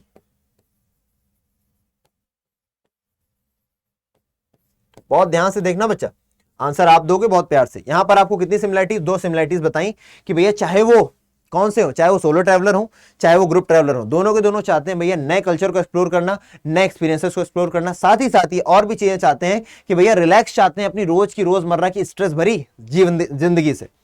Next देखते हैं बच्चे, here however there were also some notable differences. अब यहां पर हैशटैग क्या आ जाएगा? यहां पर हैशटैग आ जाएगा अंतर, हैशटैग अंतर या हैशटैग डिफरेंस। ठीक है, अंतर क्या है between the two groups? For example solo travellers placed a higher priority on budget friendly. अब देखो बहुत ध्यान से समझने की जरूरत है बच्चा, जितना ज्यादा ध्यान से पढ़ोगे ना उतना ही अच्छे से आंसर दे पाओगे, अदरवाइज जैसे बाकी लोग आंसर नहीं दे पा रहे हैं आप भी नहीं दे पाओगे। क्या बताया जा रहा है? फॉर एग्जाम्पल सोलो ट्रैवलर जो है ना, जितने भी क्या है बच्चे, जितने भी सोलो ट्रैवलर्स हैं, किस चीज को तवज्जो देते हैं? वो तवज्जो देते हैं बजट फ्रेंडली होने पर, बजट फ्रेंडली ट्रैवल को, कि अगर ट्रैवल उनका बजट फ्रेंडली हो, ज्यादा पैसा खर्चा ना हो, है ना। 38% लोग हैं। और वहीं पर जो ग्रुप ट्रैवलर्स है मात्र कितने हैं बेटा? 24%। यानी कि ग्रुप ट्रैवलर्स इस बात को ज्यादा भाव नहीं देते कि पैसा कितना लग रहा है, लेकिन सोलो ट्रैवलर पैसे का बहुत ध्यान देते हैं। अब conversely group travellers were more likely to prioritise luxury and comfort. हाँ जी, ये बड़ा बढ़िया पॉइंट है। जो ग्रुप ट्रैवलर्स हैं वो क्या चाहते हैं? लग्जरी चाहते हैं और कंफर्ट चाहते हैं, भैया आरामदायक चाहते हैं पूरा का पूरा सफर। क्योंकि 28% जो ट्रैवलर्स हैं, कौन से 28% ट्रैवलर हैं ग्रुप ट्रैवलर्स जो यही चाहते हैं, एक तो कंफर्ट और लग्जरी, और मात्र 12% है जो कंफर्ट और लग्जरी चाहते हैं सोलो ट्रैवलर्स। तो यहां पर आपको पता चल गया क्या? ये हो गए अंतर। इसके बाद तो आपने क्या क्या देख लिया इसमें? पहले आपने देखा सोलो ट्रैवल के बारे में, उसके बाद आपने देखा भैया ग्रुप ट्रैवल के बारे में, उसके बाद आपने देखा सिमिलैरिटीज को, उसके बाद आपने देखा अंतर को। अब बात कर लेते हैं अब क्या पढ़ा रहे हैं ये। ओवरऑल अगर पूरे मुद्दे की बात की जाए, the survey result suggest that both group and solo travel have their own unique advantages, कि भैया चाहे वो सोलो हो या वो कौन हो बेटा, सोलो हो या फिर ग्रुप हो, उनके अपनी यूनिक एडवांटेजेस है, and appeal to different individuals based on their preferences, और अलग अलग लोगों को अलग अलग तरीके की प्रेफरेंसेस के हिसाब से वो क्या करते हैं, सुटेबल लगते हैं। आगे बढ़ जाए भाई, चलो आगे बढ़ते हैं। अब यहां से हमारे क्वेश्चंस आना शुरू हो जाते हैं और आप अपना अब धुरंधर दिमाग मुझे बताएंगे कि आपको आंसर आता है कि नहीं। पैराग्राफ 1 के हिसाब से आप मुझे यह बताओ कि क्या बेनिफिट है इस सर्वे का, है ना, इस सर्वे का बेनिफिट बता दो। तो भैया बेनिफिट तो बहुत सारे हैं, ये तो आपके पास आंसर लिखा ही, आप देख लोगे, है ना। मैं आपको समझा देता हूं बेनिफिट क्या है। इसलिए बेनिफिशियल हो सकता है कि जो टूरिज्म है उसको पता चलेगा कि किस तरीके से हमें चीजों को प्लान आउट करना चाहिए, ताकि अगर किसी जगह पर हमें टूरिज्म को, पर्यटन को बढ़ाना है, तो इस तरीके की हम क्या सर्वेस को लें और उससे हम चीजों को बूस्ट करें। साथ ही साथ जो बहुत सारी कंपनीज होती हैं, ट्रैवल कंपनीज होती हैं, उनको भी इससे आइडिया लग जाएगा कि क्या प्रेफरेंसेस देनी चाहिए हमें सोलो ट्रैवल्स को, क्या प्रेफरेंसेस देनी चाहिए हमें ग्रुप ट्रैवल्स को, अगर हम उन्हें अपनी तरफ आकर्षित करना चाहते हैं। नेक्स्ट क्वेश्चन देखते हैं बच्चे। अगला क्वेश्चन पूछ रहा है, what travel choice point of the survey would influence tour operators to incorporate. अब देखो यहां पर बोल रहा है ऐसे कौन से लोग होंगे, है ना, अगर किन्हीं लोगों की ये चॉइसेस हैं, ग्रुप डिनर्स, साथ ही साथ वो सोशल इवेंट्स में भी जाना चाहते हैं, साथ ही साथ वो क्या चाहते हैं, शेयर्ड अकोमोडेशंस भी चाहते हैं, तो आखिरकार उन्होंने क्या चाहिए होगा। अगर आप किसी कंपनी में हो ट्रैवल वाली, तो आपको अगर ये पूरा का पूरा मैं लेआउट देता हूं और आपको पता चलता है एक आदमी है जो ग्रुप डिनर्स करना चाहता है, एक आदमी है जो सोशल इवेंट्स करना चाहता है, उसी सेम आदमी है, और एक आदमी है जो भैया शेयर्ड अकोमोडेशन में रहने को तैयार है, तो ये कौन आदमी होगा, ये आदमी होगा जो नए दोस्त बनाना चाहता है। तभी ग्रुप डिनर्स में जाना है, इसको लोगों से बात करेगा, तभी इसको सोशल इवेंट में जाना है, लोग मिलेंगे वहां से उनसे क्या करेगा, इंटरेक्शन करेगा, तभी ये लोगों के साथ अकोमोडेट यानी कि रहने को भी तैयार है। तो इसका कौन सा सही ऑप्शन हो जाएगा, option number D, desire for making new friends. ये सारे के सारे रीजंस ऐसे बंदे के होंगे। नेक्स्ट क्वेश्चन पूछा जा रहा है, what do the top choices in the survey for travelling solo and group suggest about young adults. अब यहां पर क्वेश्चन बहुत ही प्यारा सा पूछा है कि चाहे वो सोलो ट्रैवल हो चाहे वो ग्रुप ट्रैवल हो, आपको क्या पता चलता है यंग एडल्ट्स के बारे में कि वो किस चीज को वैल्यू करते हैं। तो यंग एडल्ट सिर्फ एक चीज को सबसे ज्यादा वैल्यू करते हैं, और वो चीज है क्या, young adult travellers value what, किस चीज को वैल्यू करते हैं भाई साहब, इंडिपेंडेंस एंड फ्रीडम। सिर्फ बस इतना सा की पॉइंट है, बाकी कुछ भी लिख लो, इंडिपेंडेंस एंड फ्रीडम से ज्यादा वो किसी भी चीज को इतना ज्यादा भाव नहीं देते, इतना ज्यादा उस चीज को तवज्जो नहीं देते। बढ़ते हैं आगे बच्चे, आगे बात करते हैं, identify the solo traveller from the following 3 travellers. अब आपको 3 ट्रैवलर्स दिए गए हैं, उनमें से आपको बताना है कौन सा सोलो ट्रैवलर हो सकता है। पहला हमारा ट्रैवलर है भाई रश्मि, है ना, पहली है भाई साहब हमारी रेशमा, दूसरे हैं नवाज भाई साहब, और तीसरे है दीपक लाला। चलो ठीक है, बात करते हैं इनके बारे में। तो रेशमा जो है वो क्या कह रही, I don't want to keep hunting for rickshaws और taxis a pre booked vehicle. Pre booked vehicle किसको चाहिए होता है भैया, जो ग्रुप ट्रेवल करना चाहते हैं, ठीक है ना। तो ये वाला तो आंसर गलत हो गया, क्योंकि ये रेशमा दीदी सोलो ट्रैवलर नहीं निकली। दूसरा नवाज क्या है, I am happy sharing a room, अच्छा ये तो भाई साहब सोलो ट्रैवलर की निशानी। और I don't need hotel accommodation, और वो होटल में नहीं रुकना चाहता, यानी कि बजट फ्रेंडली रहना चाहता है। इसका मतलब जो नवाज है ये एक सोलो ट्रैवलर है। तो इस भाई साहब का नाम क्या बोल दोगे तुम, ये भाई साहब हमारे नवाज भाई साहब हैं, ठीक है ना। कौन भाई साहब है, नवाज। ऑप्शन नंबर बी आपका बिल्कुल खटाक से सही हो जाएगा। लास्ट दीपक क्या है, आई एम नॉट वरीड, वो परेशान नहीं है, अबाउट माई वेलबींग, अपने वेलबींग के लिए कि मैं कैसा हूं, अच्छा हूं, बुरा हूं, even while exploring remote areas. भैया रिमोट एरियाज में जाने को तैयार है, जहां पर खतरा भी हो सकता है। अपनी सेफ्टी को जो ध्यान नहीं दे रहा, वो ना तो सोलो ट्रैवलर है और ना ही क्या है वो ग्रुप ट्रैवलर, ये ट्रैवलर ही नहीं है। तो ऑप्शन नंबर बी बिल्कुल सही है। नेक्स्ट देखते हैं बच्चे, Which of the following is an example of opportunity for self discovery? ऐसा कौन सा ऑप्शन है जो बताता है कि ये चीज करोगे तो आपको अपॉर्चुनिटी मिलेगी, क्या करने की, सेल्फ डिस्कवरी करने की आपको अपॉर्चुनिटी मिलेगी। अगर आप क्या करते हो, अगर आप एडवांस बुकिंग ट्रैवल करते हो भैया, अगर आप बुकिंग ट्रैवल पहले से ही बुक कर दोगे तो आप सेल्फ डिस्कवरी क्या करोगे, कुछ नहीं कर पाओगे। अगर आप परचेज करोगे लोकल आर्टिफैक्ट, तो इससे सेल्फ डिस्कवरी कहां से होगी, नहीं होगी। हायरिंग अ टूर गाइड, किसी टूर गाइड को बल्कि सेल्फ डिस्कवरी तो कतई नहीं होगी, जो वो बताएगा वही जान जाओगे। इसका मतलब ऑप्शन नंबर ए इसका बिल्कुल सही होगा, ट्राइंग न्यू कुजीन्स। जब आप नई नई कुजीन्स को ट्राई करोगे तब आपको पता चलेगा, अच्छा मेरे टेस्ट को ये अच्छा लगता है, मेरी जबान को ये अच्छा लगता है, यानी कि आप अपने बारे में और जानोगे, यानी कि सेल्फ डिस्कवरी करोगे, अपने बारे में और बेहतर जान पाओगे। 6th क्वेश्चन क्या बच्चे, how might the difference is in budget priorities between solo and group travelers impact the types of accommodations and activities offered by the travel industry in India? Question क्या बोल रहा है समझो, how might the differences in budget priorities. Budget priorities जो रखेंगे हमारी जो industries रखेंगी, जो ट्रैवल इंडस्ट्रीज हैं, उनको किस तरीके का बजट प्रायोरिटी रखना चाहिए सोलो और ग्रुप ट्रैवलर्स के लिए। तो भैया एक एक लाइन में बता डालो। अगर भैया तुमको केटर करना है किनको, सोलो ट्रैवलर्स को, तो इनके लिए क्या रखना पड़ेगा, अफोर्डेबल अकोमोडेशन रखना पड़ेगा। और अगर आपको केटर करना है ग्रुप ट्रैवलर्स को, तो आपको ध्यान देना पड़ेगा लग्जरी अकोमोडेशन पर, और साथ ही साथ आपको कंफर्ट और कन्वीनियंस का भी ध्यान रखना पड़ेगा। ठीक है, अभी हम लोग पीछे पढ़ते चले आ रहे हैं, अब ज्यादा मैं एक्सप्लेन नहीं करूंगा because we do not have that much time. ठीक है, आगे बढ़ते हैं, पढ़ें।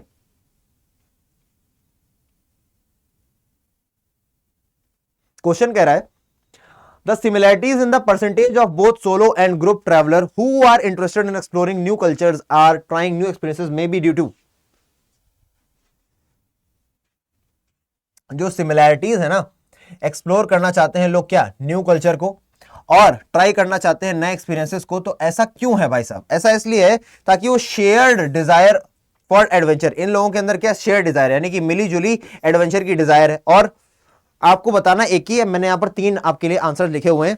अब विलिंगनेस है ना, अब willingness to step outside of their comfort zone, एक विलिंगनेस होती है लोगों के अंदर ताकि वो निकल सकें, एक स्टेप बाहर आ सकें अपने कंफर्ट जोन से। ये भी हो सकता है कि वो दूसरों के बारे में जानना चाहते हैं, अपने कंफर्ट जोन से बाहर आना चाहते हैं, और इसी तरीके थर्ड भी है। ठीक है ना, नेक्स्ट देखते हैं। जो लोग हैं भाई साहब ज्यादा क्या इंटरेस्ट कर रहे हैं, कल्चरल एक्सचेंज पर इसलिए भी, और ग्लोबल अंडरस्टैंडिंग पर इसलिए भी। वो लोग क्या चाहते हैं कि भैया वो लोग बाहर जाएं और एक्सप्लोर करें नए कल्चर को।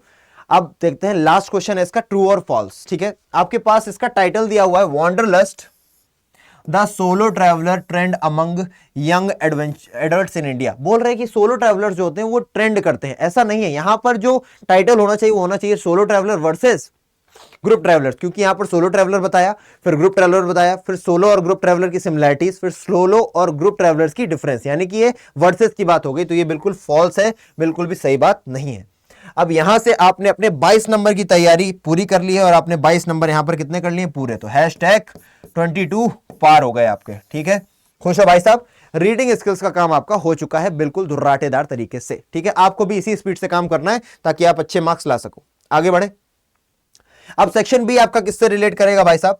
सेक्शन बी आपकी बात करेगा क्रिएटिव राइटिंग स्किल्स से, और मात्र 18 नंबर आते हैं। लेकिन ये 18 नंबर पाने के लिए लाले लग जाते हैं। बच्चों को रिपोर्ट राइटिंग नहीं आती, आर्टिकल राइटिंग नहीं आती, लेटर राइटिंग नहीं आती, letter to editor with biodata नहीं आता। तो आज सीखेंगे ना, आज सीखेंगे। और अगर यहां पर कुछ रह जाता है तो बेटा सेशंस में आओ, ह्यूमैनिटीज अड्डा के सेशंस पर आओ, साइंस अड्डा के सेशंस पर आओ 7 बजे 8 बजे।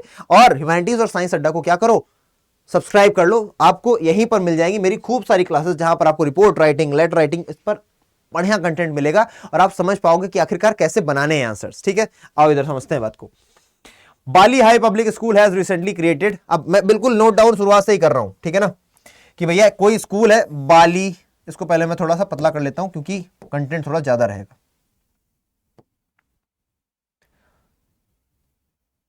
हाँ भैया, कोई बाली हाई पब्लिक स्कूल है जिसने क्या किया है, रिसेंटली क्रिएट किया है एक क्योर ग्रीन। अब क्योर ग्रीन क्या है, सब यहीं मिलेगा आपको। डेडिकेटेड एरिया है for local medical herbs and shrubs. आगे, adjacent to the flower garden on campus as Rachel Tiwari. आपका नाम भी आपको बताया गया कि भैया यहां पर आपको क्या नाम यूज करना है, आपका नाम यहां पर होने वाला है रचेल तिवारी। और आपको बनाना क्या भी पता चलेगा, captain of the eco club. आपकी डेजिग्नेशन क्या है, आपकी डेजिग्नेशन है आप इको क्लब के क्या है भैया, कैप्टन है। ठीक है भैया, कैप्टन भी बन गए।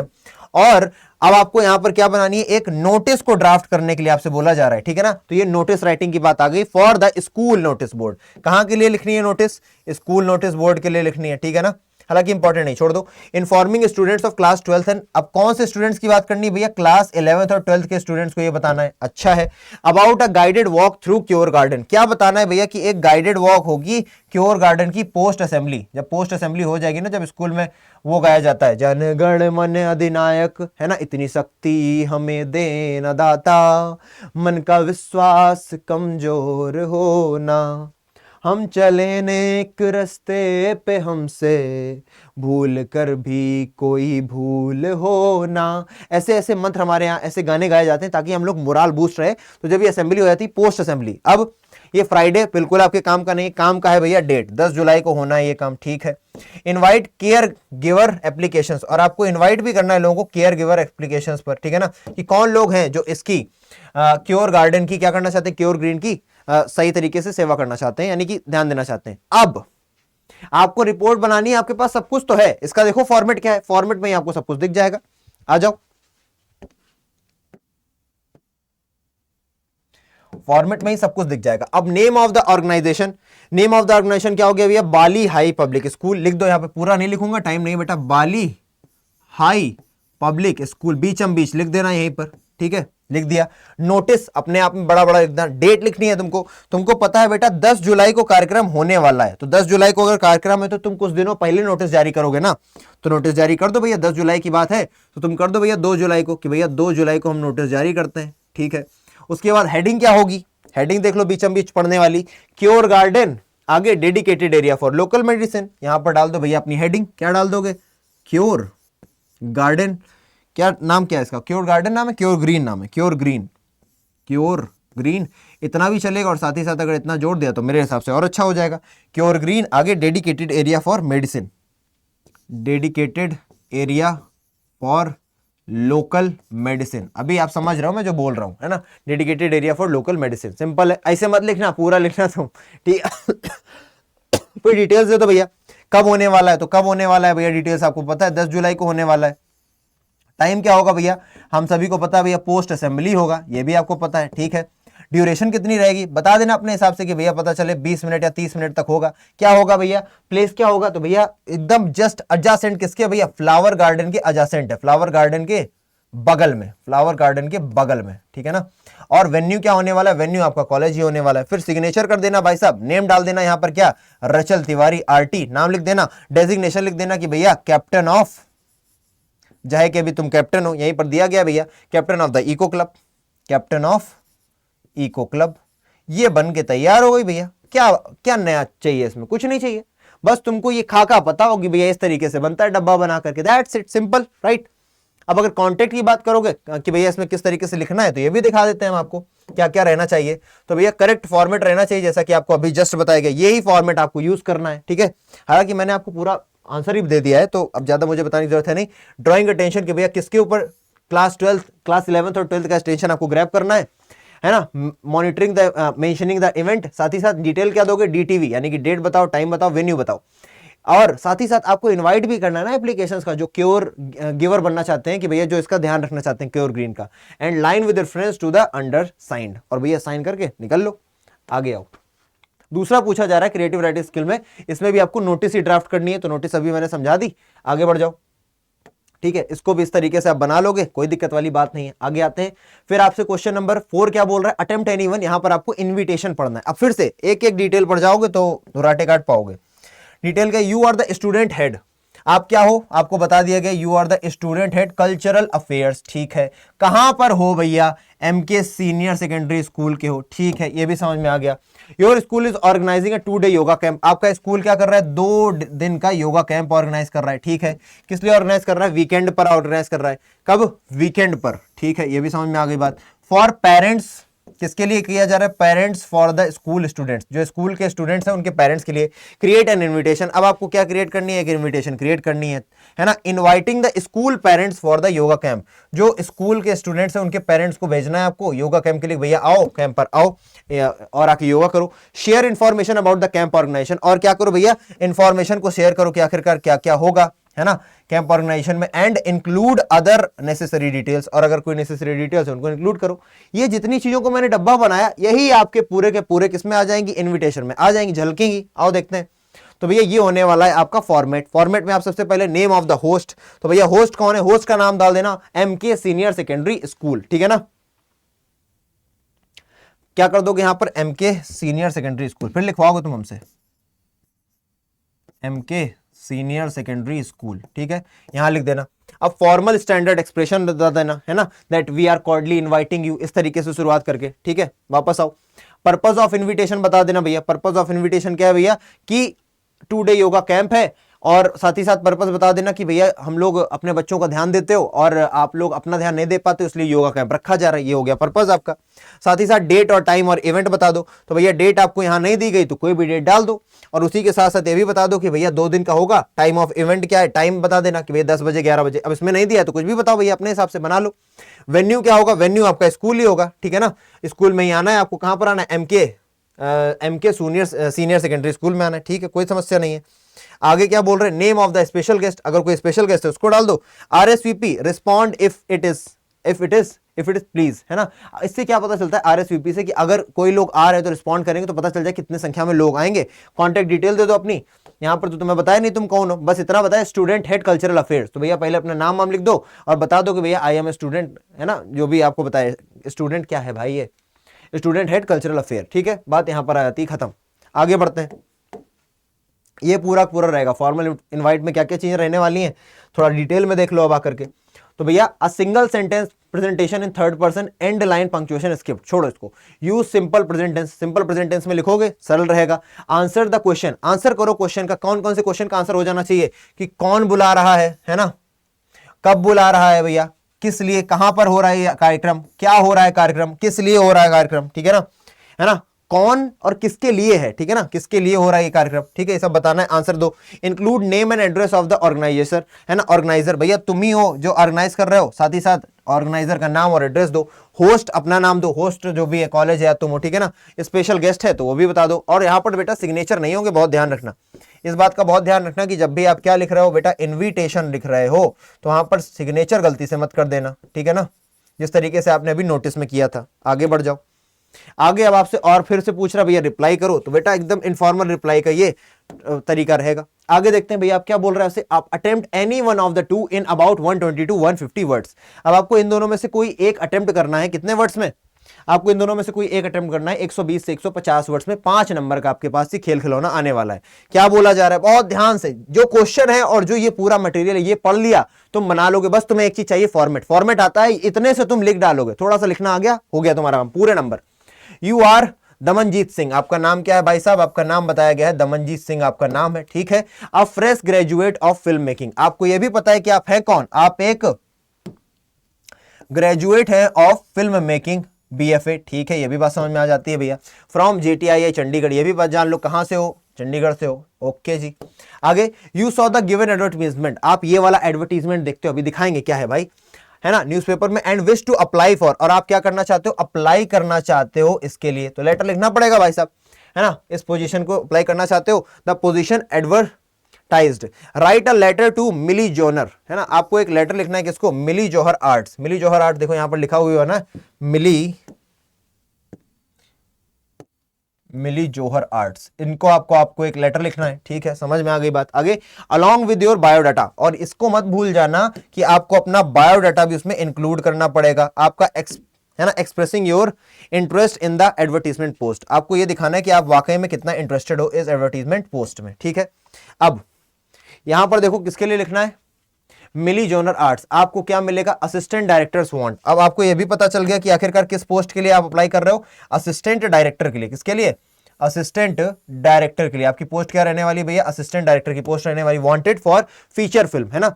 Opportunity for aspiring assistant directors, who do we want, किसको हम चाहते हैं बेटा, तो जो फ्रेशर्स हैं, एक्सपीरियंस्ड हैं, बोथ वेलकम, है ना। तो आप तो भैया फ्रेशर हो तो बस ठीक है, आपका यहां पर बात खत्म हो जाती है। रिक्वायर क्या भैया, डिग्री चाहिए डिप्लोमा फिल्म मेकिंग में, तो भैया ये तुम्हें अपने बायोडाटा में देनी ही पड़ेगी कि भैया आपके पास डिग्री है, और आपको पता भी चल गया है कि आपके पास कौन सी डिग्री है, graduate of film making BFA JTTI Chandigarh, ठीक है।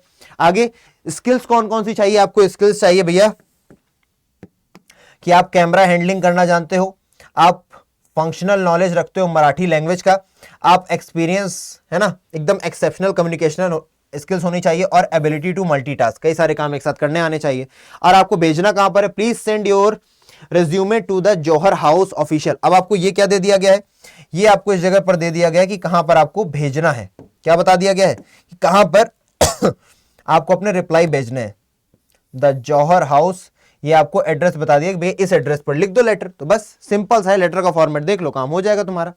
लेटर का फॉर्मेट क्या होगा, फॉर्मल का पहले सेंडर का एड्रेस पड़ेगा, सेंडर का एड्रेस बोले तो तुम्हारा धर्मजीत का, है ना भैया, किसको भेज रहे हो, सेंडर, समझ रहे हो, उसका एड्रेस पड़ेगा।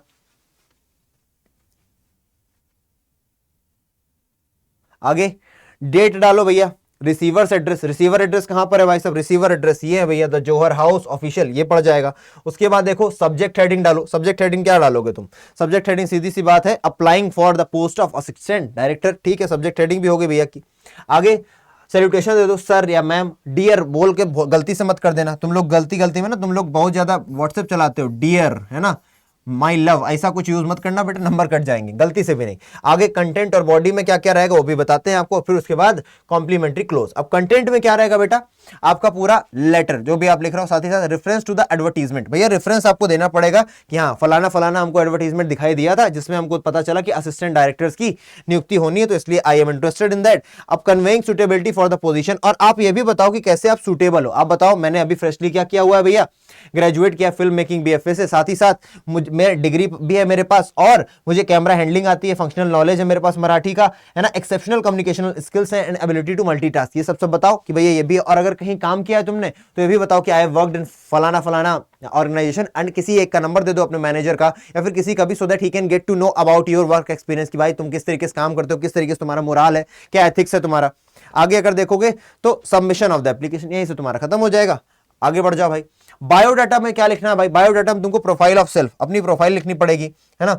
अपनी प्रोफाइल में क्या क्या बताना पड़ेगा भैया, अपनी प्रोफाइल में बताना पड़ेगा भाई साहब तुम्हारा नाम क्या है, नाम के बाद तुमको बताना पड़ेगा कि भैया कहां से तुमने 10th 12th कब किया, साथ ही साथ तुम्हारा ग्रेजुएशन कहां से, है ना, जो तुमने ग्रेजुएशन किया वो बताओ, साथ ही साथ एजुकेशनल क्वालिफिकेशन में सब कुछ आ जाए, 10 12 एजुकेशनल क्वालिफिकेशन, है ना, ग्रेजुएशन, वर्क एक्सपीरियंस अगर है तो वो भी बताओ, और साथ ही साथ किसी का ओनली इंटर्नशिप या फिर पार्ट टाइम रिलेवेंट हियर, ठीक है ना। और बाद में रेफरेंस दे दो कि भैया ये नंबर आपको दे रहा हूं मैं, कॉन्टैक्ट नंबर, इनसे आप पता कर सकते हो कि मेरा कैसा एक्सपीरियंस रहा था, और अगर एक्सपीरियंस नहीं है तो छोड़ दो।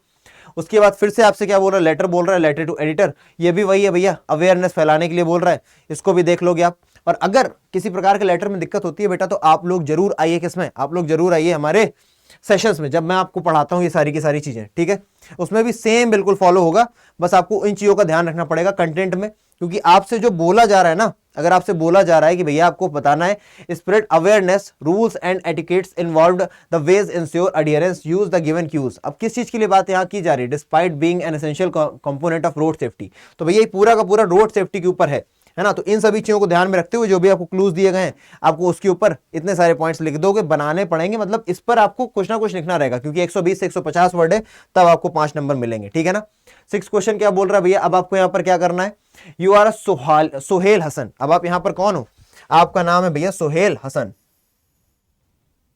ठीक है, सोहेल हसन, हाँ हो गया आपका नाम। आगे आओ, क्लास 12th बी के हो आप, किस क्लास के हो आप, 12th बी के हो, ये भी आपने मार्क डाउन कर लिया कि भैया हमारी क्लास कौन सी है, 12th बी है, ठीक।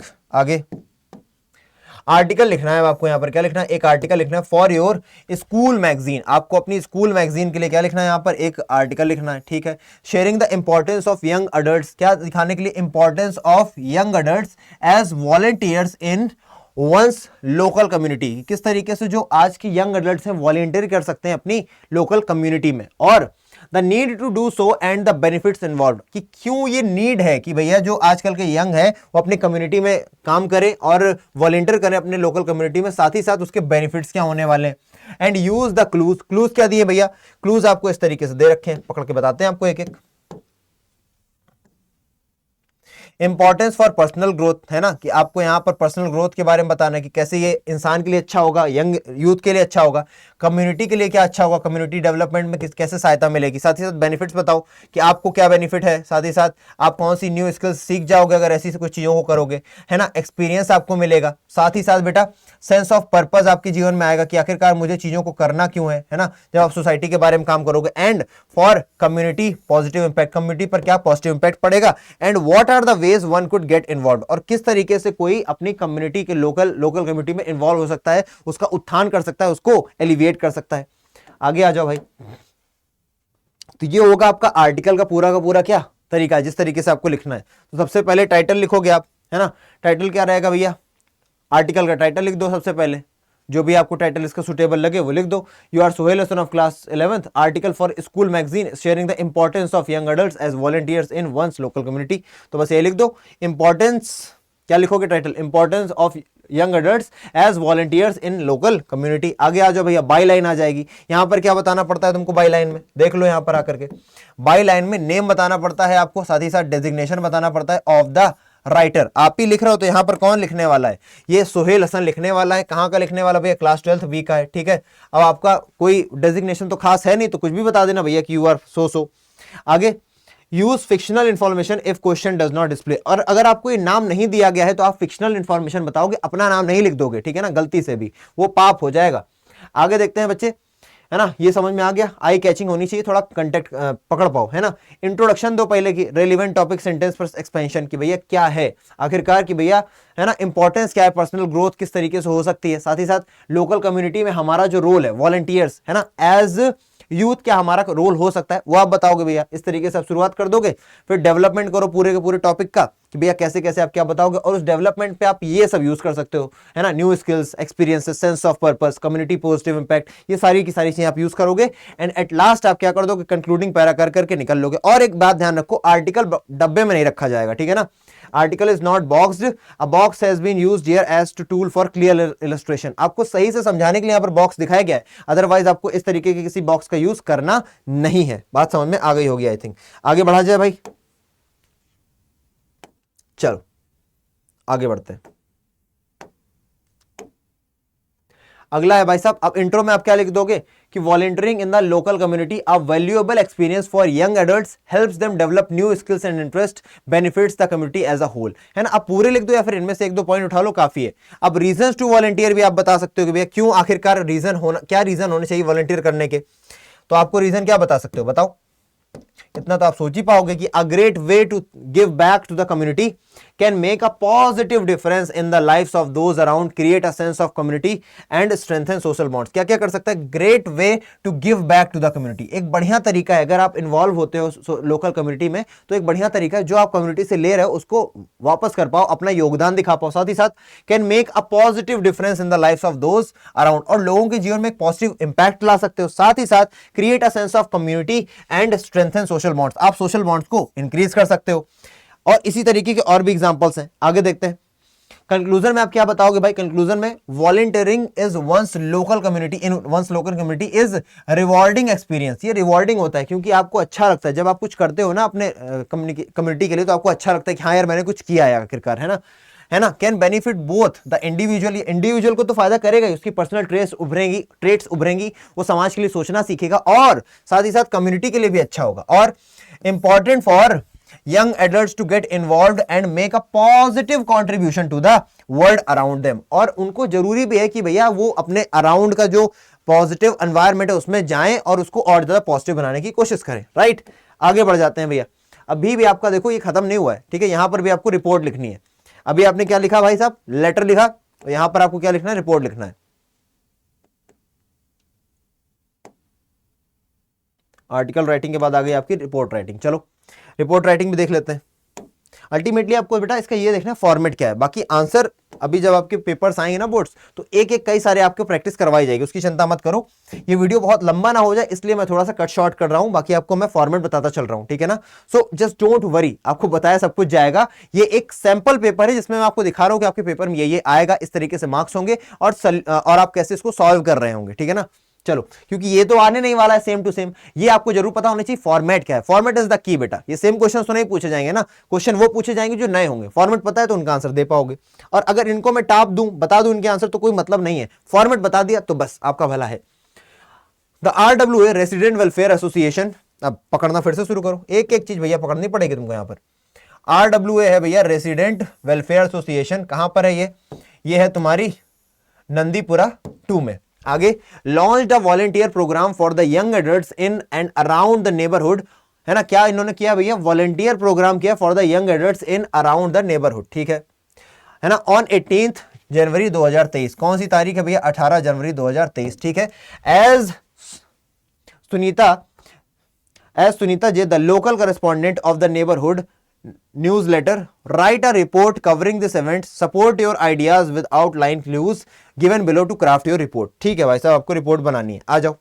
रिपोर्ट में क्या क्या आप ले सकते हो भैया, विच वॉलंटियर प्रोग्राम, कौन सा वॉलंटियर प्रोग्राम है, इसका पर्पस क्या होगा लॉन्च इवेंट का, है ना, इंपॉर्टेंस क्या है इसकी, एक्टिविटीज दैट टुक प्लेस, भैया कौन कौन सी एक्टिविटीज होंगी इसमें, कौन अटेंड करेगा इसको, एनी की मैसेज डिलीवर्ड, अगर कोई एक बहुत इंपॉर्टेंट मैसेज डिलीवर कर रहे हो तो वो भी बताने की कोशिश करो। साथ ही साथ how many young adults encourage to join, कितने सारे यंग अडल्ट्स हैं जो इनकरेज कर रहे हैं ज्वाइन होने के लिए, any resource and information provided to the attendants, any insight into follow up activities planned, या फिर what impact is expected to be achieved in the community, right. Next देखते हैं, रिपोर्ट राइटिंग का फॉर्मेट देख लो, बाकी तो धुर्राटे काट ही दोगे तुम।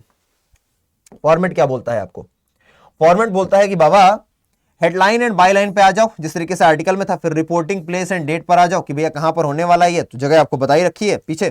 फिर उसके बाद आप क्या करोगे, पैराग्राफिंग करोगे ऑर्गेनाइजेशन का, इंट्रोडक्टरी पैराग्राफ दोगे, उसके बाद 1 और 2 बॉडी पैराग्राफ दोगे, मतलब मुश्किल से मुश्किल 3 पैराग्राफ होंगे, उससे ज्यादा नहीं होने चाहिए। आगे आ जाओ, इवेंट डिटेल्स दोगे, concluding paragraph inclusive of witness accounts, ठीक है, कोई कठिन नहीं है।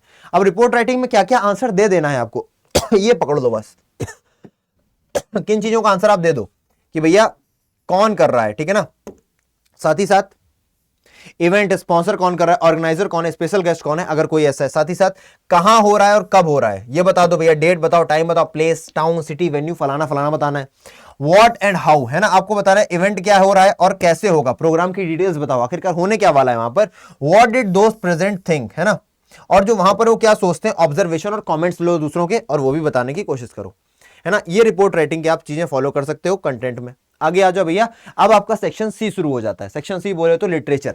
अभी तक आपने 18 नंबर के लिए इतनी जिद्दोजहद की थी, अब आपको क्या करना है, इस जगह पर आपने कितने नंबर पा लिए थे भैया, इस जगह तक आपने 18 नंबर अपने #18 पूरे कर लिए। उससे पहले आपने #22 पूरे किए थे, ठीक है, 40 हो गए भैया यहां तक। अब केवल 40 नंबर का क्या बचा है, लिटरेचर बताए। अब इसकी बात और करते हैं, चलो आ जाओ। तो सबसे पहले आपको क्या मिलेगा, अब मैं एक ही बताऊंगा, है ना, यहां पर आपको सिर्फ चीज में और लगा मिलेगा, तो मैं एक बता दूंगा। और क्योंकि अल्टीमेटली आपको पूरा का पूरा, अगर आप प्लेलिस्ट में जाओगे तो हर एक चैप्टर का मैंने बता रखा है। और फिर मैं वही बात बोलूंगा कि अगर मैं इसके आंसर करवा भी देता हूं सारे के सारे, तो इससे ये नहीं आने वाला है आपको। लिटरेचर के लिए तो बेटा वैसे भी सैंपल पेपर की कोई महत्व नहीं, बस क्वेश्चन टाइप देख लो, बहुत है, उससे ज्यादा कुछ नहीं चाहिए होता है। चलो, read the given extract and answer the question for any one of the two, है ना। आपको कितने आंसर देने भाई साहब, any one of the two. क्या बोल रहे हैं, एनी वन, कोई एक का आंसर देना, तो एक का ही दिया जाएगा, ठीक है। एक तो ये भैया तुम्हारा अ थिंग ऑफ ब्यूटी पहला है, इसमें आपको क्वेश्चन पूछेगा, आंसर आपको यहां पर मिल जाएंगे, ठीक है ना। और एक दूसरा भी है, इसके बाद क्या, दूसरा इसके बाद दिया जाता है, I looked again at her, ठीक है ना। तो हम इसको दूसरा करना पसंद करेंगे, ठीक है। पहला चैप्टर ज्यादातर बच्चों ने पढ़ रखा है, तो अभी तक देखा होगा, हाफ ईयरली के पहले मैं ये सब करवा रहा हूं आपको, तो इसलिए आपके लिए ज्यादा इंपॉर्टेंट है कि आप पहला चैप्टर देखो, आपके पेपर में भी यही आने के आसार है। तो I looked again at her, मैंने अपनी मम्मी की तरफ देखा, वॉन पेल, है ना, उनका चेहरा बिल्कुल कलरलेस हो गया। वॉन का मतलब क्या है यहाँ पर वॉन का मतलब बच्चे कलरलेस, उनका चेहरा बिल्कुल कलरलेस हो गया, पेल यानी कि बिल्कुल मुरझा सा गया है। साथ ही साथ as a late winter's moon, जैसे कि एक विंटर के समय में मून नहीं हो जाता बिल्कुल धुंधला धुंधला सा बादलों के पीछे, वैसा दिख रहा है उनका चेहरा। फेल दैट ओल्ड फेमिलियर एक, और मुझे वही दर्द याद आ गया जैसे बचपन में मैं एक बार बिछड़ गई थी, वही मुझे याद आ रहा था, my childhood fear, but all I said was, लेकिन मैंने क्या, मेरे मुंह से निकला सिर्फ और सिर्फ इतना, सी यू सून अम्मा, कि मैं आपसे जल्दी ही मिलूंगी mummy. All I did was smile and smile smile, और मैं सिर्फ 3 बार स्माइल स्माइल, और मैं सिर्फ मुस्कुरा सकी अपनी मम्मी के सामने। क्वेश्चन क्या पूछा जा रहा है, what is the speakers emotional state. भैया ये जब क्वेश्चन, ये सब वाकया घट रहा है, तो स्पीकर का इमोशनल स्टेट क्या है, when looking at her mother, जब वो अपनी मम्मी की तरफ देख रही है, ठीक है ना। ये बताने की आपको करनी है कोशिश। चलो बात करते हैं। तो कंफ्यूज एंड डिसओरिएंटेड, ये तो बेटा बिल्कुल नहीं होने वाला है कि वो कंफ्यूज है, कंफ्यूज तो कटे ही नहीं है। नॉस्टैल्जिक एंड लॉन्गिंग, ये भी सही नहीं। नॉस्टैल्जिया क्या, नॉस्टैल्जिया तो पुरानी यादों के लिए होता है ना, अभी तो मम्मी के सामने ही खड़ी है। एम्पैथेटिक एंड अंडरस्टैंडिंग, ऐसा भी नहीं है। फियरफुल एंड एप्रीहेंसिव, वो फियरफुल है कि यार अगली बार मैं जब आऊंगी तब तक मेरी मम्मी बचेंगी कि नहीं बचेंगी, यही उसके मन में डर सता रहा है। तो option number D is absolutely correct. आगे बढ़ जाते हैं बच्चे। What does the use of the word but at the beginning of the line, but all I said, लेकिन ये जो शुरुआत में वर्ड यूज हुआ है ना बट, इसका क्या मतलब है, तो देख लो, it suggest a contrast between the speaker's internal emotion response and her outward behaviour, है ना। ये बट क्या है, उनका अंदर से क्या रिस्पॉन्स आ रहा है और बाहर वो क्या कर रही है ना। अंदर से बहुत ज्यादा इमोशनल फील कर रही है, लेकिन बाहर से अपने आप को स्ट्रांग दिखा रही है, ताकि मम्मी को भी ऐसा फील ना हो कि ये बच्ची मेरी परेशान हो रही है। नेक्स्ट क्वेश्चन देखते हैं, select the word that will not complete the sentence appropriately. एक ऐसा वर्ड ढूंढो भाई साहब, क्या देखो, ऐसा वर्ड ढूंढो जो नहीं कंप्लीट करेगा। कितना बढ़िया पूछ रहे हैं। The description of the mother as wall pain as a late winter's moon creates a vivid image of vulnerability, यानी कि कितना तक कमजोर हो गई है, दयनीय हो गई, ये तो भाई साहब सेंस पूरा कर देगा। फ्रेटिलिटी है ना, फ्रेलिटी कितनी कमजोर है, साथ ही साथ मोर्टेलिटी यानी कि बिल्कुल मरणासन है। लेकिन सेंसिटिविटी एक ऐसा वर्ड है जो इसका आंसर नहीं हो सकता, तो ऑप्शन नंबर बी। बहुत बढ़िया क्वेश्चन है ये। आगे पूछ रहे हैं भैया, बताओ सही है कि गलत है। The poetic device used in the line pale as a winter's moon, अब यहां पर एज आ गया है तो आपको सीधी सीधी बात है सिमिली होगा, ठीक है।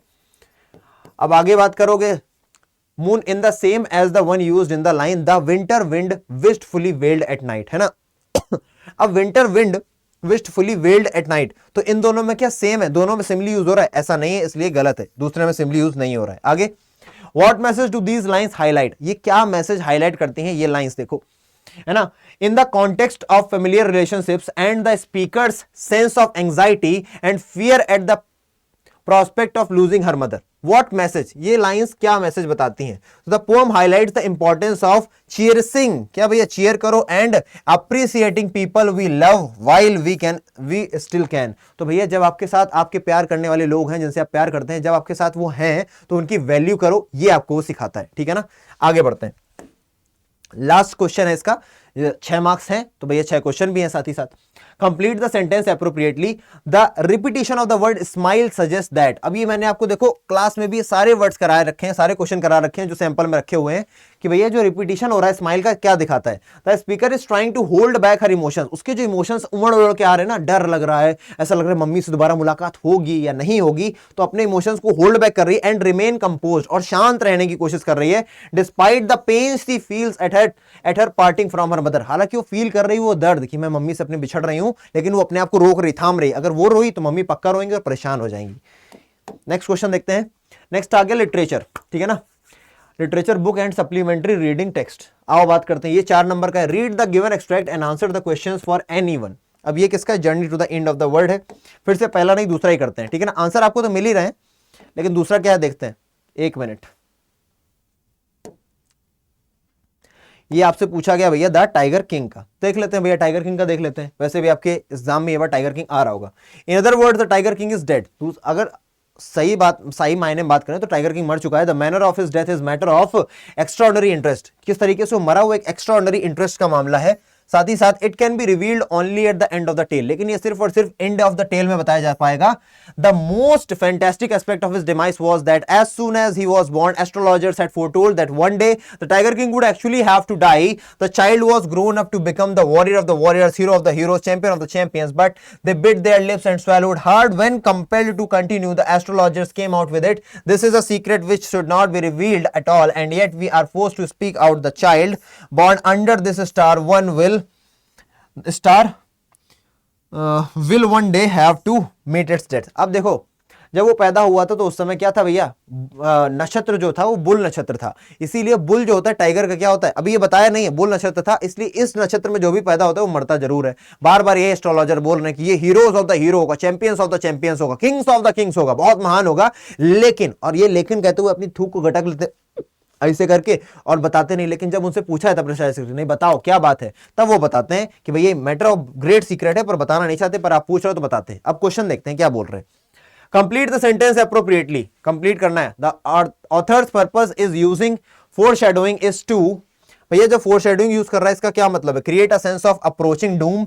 वो ये दिखाना चाहता है कि भैया बहुत जल्दी भैया बर्बादी सामने आने वाली है, या तो ये बता दो, या तो use it as a tool to heighten the reader's curiosity and interest in the story. ये ज्यादा अच्छा ऑप्शन मुझे लगता है कि वो इसलिए करता है ऐसा बार बार, ताकि वो रीडर की क्यूरियोसिटी बढ़ा सके, आखिरकार ऐसा क्या है जो मरेगा ही मरेगा, ठीक है ना। नेक्स्ट क्वेश्चन देखते हैं हमारे पास क्या है। In the given extract what emotion were the astrologers feeling when they bit their lips, emotion क्या थे उनसे, वो ह्यूमिलिएशन में थे, शर्मा रहे थे, ऐसा नहीं था भैया। डिसबिलीफ, उनको बिलीफ नहीं था, गलत है। ग्रीफ, दुख में भी नहीं थे। अनईज, वो थोड़ा सा अनकंफर्टेबल हो रहे थे। Option number D is absolutely correct. Next question है हमारा, which trait are the astrologers lauding, है ना, which trait are the astrologers lauding when they say warriors of warriors, hero of heroes, champion of champions. तो भैया बता रहे हैं bravery होगी इसके अंदर, हीरोइज्म होगा, लीडरशिप क्वालिटीज भरी पड़ी होंगी। नेक्स्ट क्वेश्चन क्या है इसका, how is the line the most fantastic aspect of his demise an example of contrast, है ना। बताइए ये जो लाइन है किस तरीके से एक कॉन्ट्रास्ट है, most fantastic aspect of his demise, है ना। तो this is so because the word fantastic is usually, जो फैंटास्टिक वर्ड है कब यूज किया, जब कोई चीज अच्छी होती है, एसोसिएटेड विद समथिंग पॉजिटिव। ये जो फैंटास्टिक है पॉजिटिव चीजों से जुड़ा हुआ है, लेकिन वाइल द वर्ड डिमाइस, जो डिमाइस वर्ड है वो नेगेटिव है, किसी की मृत्यु जो होती है नेगेटिव होती है हमेशा, है ना, समथिंग नेगेटिव और ट्रेजिक, इसीलिए बोला जा रहा है कॉन्ट्रास्ट क्रिएट कर रहा है यहां पर। एक तरफ तुम फैंटास्टिक यूज कर रहे हो और एक तरफ डिमाइस यूज कर रहे हो, फैंटास्टिक पॉजिटिव है और डिमाइस नेगेटिव है। अगला क्वेश्चन देखते हैं, क्वेश्चन नहीं तो अगला वही आ जाएगा। अब यहां पर read the given extract and given the question. अब फिर से 6 बताने भाई साहब, क्या बोल रहा है, usually when school begin there are a great bustle. अब ये पहले ही चैप्टर का है, द लास्ट लेसन। क्वेश्चंस को देखते हैं, सीधे आप लोग पढ़ रखे होंगे आराम से। तो list any 2 sensory details present in the extract. Sensory पहला the sounds of the opening and closing of the desk, ये हो गया सेंसरी, और the loud lessons repeated in unison, ये हो गया। 2 ही बताने थे पर तीसरा भी देख लो, लिखना 2 ही। Teacher's ruler rapping on the table, 3 sensory details हो गई, बहुत बढ़िया। नेक्स्ट भैया, what does the protagonist, protagonist का मतलब होता है भैया मेन लीड या फिर हीरो, है ना, जो आपकी स्टोरी का हीरो है। फील एंग्जियस, जो आपका फ्रांस है, वो जो बच्चा एंग्जियस क्यों फील कर रहा है about entering the classroom on the particular day, उस दिन घुसने में इतना वो अनकंफर्टेबल क्यों है, क्योंकि the classmates have started the lesson, है ना, क्योंकि भैया जो क्लास थी वो पहले से ही लग चुकी थी और एकदम तैयारियां पूरी जोरों जोरों से हो चुकी थी और वो लेट हो गया था, इसीलिए वो अनकंफर्टेबल था। आगे कंप्लीट द सेंटेंस अप्रोप्रिएटली, भैया कंप्लीट करो। The phrase as quiet as Sunday morning suggest that, भैया द संडे मॉर्निंग जो होती है ना वो कैसी होती है, संडे मॉर्निंग यूजुअली क्वाइट होती है, शांत होती है और बहुत ही स्थिर होती है, as if it were a day of rest, क्योंकि लोग उस समय रेस्ट करते हैं, बिल्कुल शांत रहते हैं। उसी तरीके से उस दिन भी शांति थी, जैसे हॉलीडे हो, है ना, या फिर स्कूल का ऑफ हो, रादर देना बसलिंग स्कूल डे। और रोज का जो दिन होता है, सोमवार, मंगलवार, बुधवार, शुक्रवार, शनिवार, उस दिन काफी ज्यादा हो हल्ला होता है, लेकिन संडे को लोग आराम करते हैं, भैया आज तो रेस्ट करेंगे, इसीलिए यूज किया गया है क्या इसको, as quiet as Sunday morning, यही को आपको बताना था। आगे देखते हैं, pick evidence from the extract that helps one infer that this was not the protagonist's first time being late। बहुत अच्छा क्वेश्चन, इस क्वेश्चन को मैं 5 स्टार क्वेश्चन बोलूंगा, अगर आप बता पाओगे तो बहुत अच्छा होगा। 5 स्टार क्वेश्चन है ये। भैया एक एविडेंस देना है हमको, क्या देना है, एक एविडेंस देना है। किस बात का एविडेंस देना है हमको, हमको इस बात का एविडेंस देना है कि वो जो बच्चा था ना, प्रोटेगोनिस्ट है हमारा, वो पहली बार ऐसा नहीं हुआ है कि भैया लेट हुआ है, वो इससे पहले भी लेट होता आया था। अब ये कैसे पता चलेगा, ये पता चलेगा क्योंकि जब उसको पता था ना कि मैं धीमे से, जब सब लोग बात कर रहे होंगे, जब टीचर पढ़ाएंगे मैं धीमे से घुस जाऊंगा, उसके दिमाग में आइडिया था, इसका मतलब पहले भी कई बार क्या कर चुका था, लेट जा चुका था और धीमे से घुस जाता था। इसका मतलब पता चलता है जो हमारा मेन लीड है फ्रांस, वो पहली बार लेट नहीं हुआ, तो कई बार लेट हो चुका था। अब देख लो भाई साहब इसका आंसर क्या होगा। The protagonist seems to have a plan for how to sneak into, मतलब कैसे क्लास में जाना है without being noticed, suggesting that they may have been in the similar situations before, है ना, क्योंकि वो बता रहा था ना किस तरीके से मैं स्नीक आउट कर जाऊंगा, सब पढ़ रहे होंगे, टीचर अपना मुड़ के पढ़ा रहा होगा, मैं एकदम से चुप के घुस जाऊंगा। इसका मतलब ये प्लान उसके दिमाग में बहुत पहले से है, वो बार बार ऐसा करता है, इससे हमें ये इंडिकेशन मिल जाता है। क्वेश्चन नंबर 5 देखते हैं क्या बता रहा है। What does the term terrible iron ruler indicate about M Hamel. भैया ये जो टेरिबल आयरन रूलर है क्या इंडिकेट करता है, ये बताता है भैया स्ट्रिक्ट है टीचर, और सिवियरिटी बताता है कि कितना स्ट्रिक्ट है अपने डिसिप्लिन को लेकर के टीचर। अगला क्वेश्चन है और लास्ट क्वेश्चन है इसका, which of the following headlines best suggest the central idea of the extract. भैया सेंट्रल आइडिया क्या हो सकता है, सेंट्रल आइडिया इसका सिर्फ और सिर्फ एक ही हो सकता है जो कि यहां पर दिया हुआ है, द इंपॉर्टेंस ऑफ पंक्चुअलिटी। भैया कितना पंक्चुअलिटी इंपॉर्टेंट है, पूरे चैप्टर का नहीं बताना है बेटा, जितना एक्सट्रैक्ट दिया सिर्फ उतने की बात हो रही है, तो यहां पर पंक्चुअलिटी की बात अच्छी हो रही है, ठीक है ना। ये और करके आएगा, 2 पूछे जाएंगे, एक बताना रहेगा। ये आपसे पूछा गया है लॉस्ट स्प्रिंग से, ये भी पहला और दूसरा चैप्टर है, बढ़िया चैप्टर है, ये भी कर लोगे तुम लोग, ठीक है। आओ आगे बढ़ते हैं। Question number 10। अब आपके पास कितने क्वेश्चन दिए जाएंगे, 6, उनमें से कितने का 5 का आपको आंसर देना होगा 40 to 50 वर्ड्स में, ठीक है बच्चे। आ जाओ देखते हैं। What can be inferred from Rajendra Prasad recorded upshot of lawyer consultations at Motihari।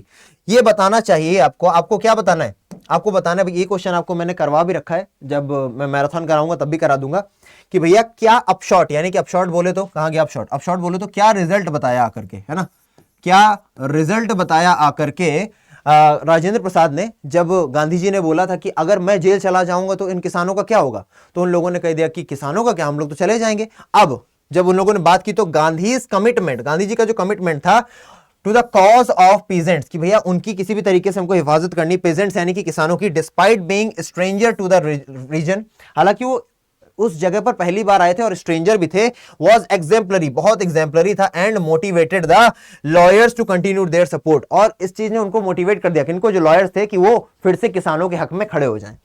Next question क्या है भैया? नेक्स्ट क्वेश्चन आपसे पूछा है, Douglas uses sensory details to create a vivid image of the unfortunate experience in the pool, है ना। William Douglas ने क्या क्या यूज किया था भैया?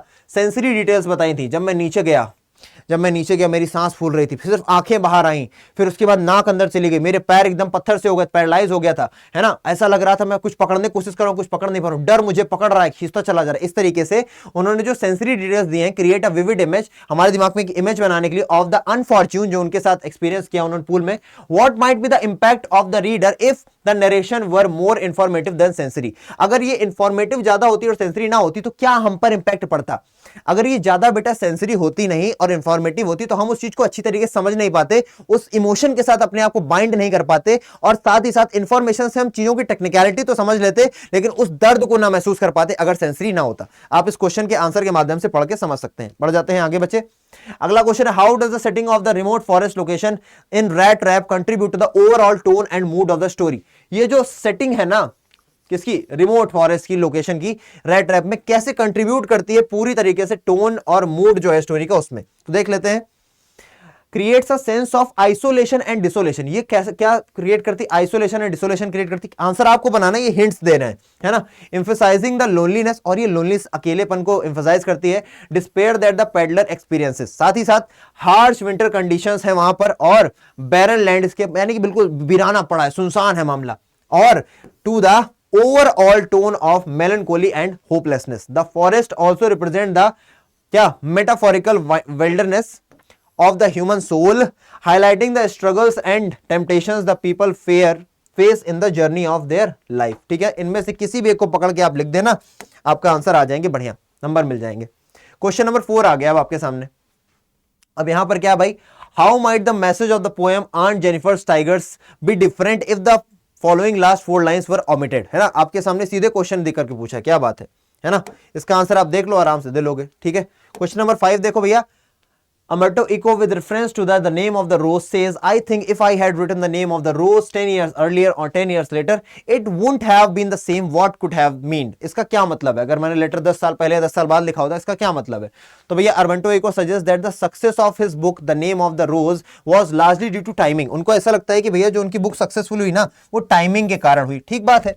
He believes that if he had written the book 10 years earlier, 10 years later, it wouldn't have had the same impact. अगर उन्होंने अपनी किताब 10 साल पहले या 10 साल बाद लिखी होती तो इम्पैक्ट सेम नहीं होता, कम या ज्यादा हो सकता था। आगे, this could be interpreted as Eco recognizing the importance of cultural context. वो समझ रहे हैं किसको बेटा, cultural context को, and how the reception of a work of art is influenced by the historical, social and political climate of its time.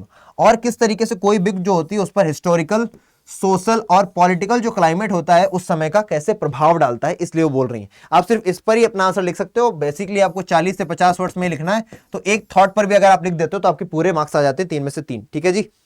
Next question देखते हैं। Question number 11 आ गया हमारे सामने, ठीक है ना। इसका आंसर भी देख लो, ठीक है। Answer any 2 of the following 3 questions in about 40 to 50 words, ठीक है ना। अब फिर से आपको 2 क्वेश्चन का आंसर देना है, 3 मिलेंगे, 40 से 50 वर्ड्स में आपको क्या देना है भाई साहब, आंसर देना है। हाउ कैन वी से, हम किस तरीके से कह सकते हैं, how can we say that the वेदाई packet indicate reveals that the writer leaked the cognitive and emotional maturity required to understand the implications of untouchability, है ना। किस तरीके से आपको इसका आंसर बनाना है, आप इसको देख करके समझ सकते हो, आपको खूब सारे आइडियाज दिए गए, ठीक है ना। बाकी आप क्लास जब ज्वाइन कर रहे होगे तो आपको इन सभी क्वेश्चंस का एकदम सटीक आंसर दिया गया होगा, और आपको मैं बनाना सिखाता हूं किस तरीके से कौन कौन से कीवर्ड्स हैं जिनको पकड़ के आप आंसर बनाते हो। यहां पर पूरा आपको थॉट्स दिए गए, मैं आपको कीवर्ड बताऊंगा, क्योंकि अगर कोई भी लॉन्ग आंसर टाइप क्वेश्चन का आपको आंसर देना तो आपको कीवर्ड पर ध्यान देना पड़ेगा।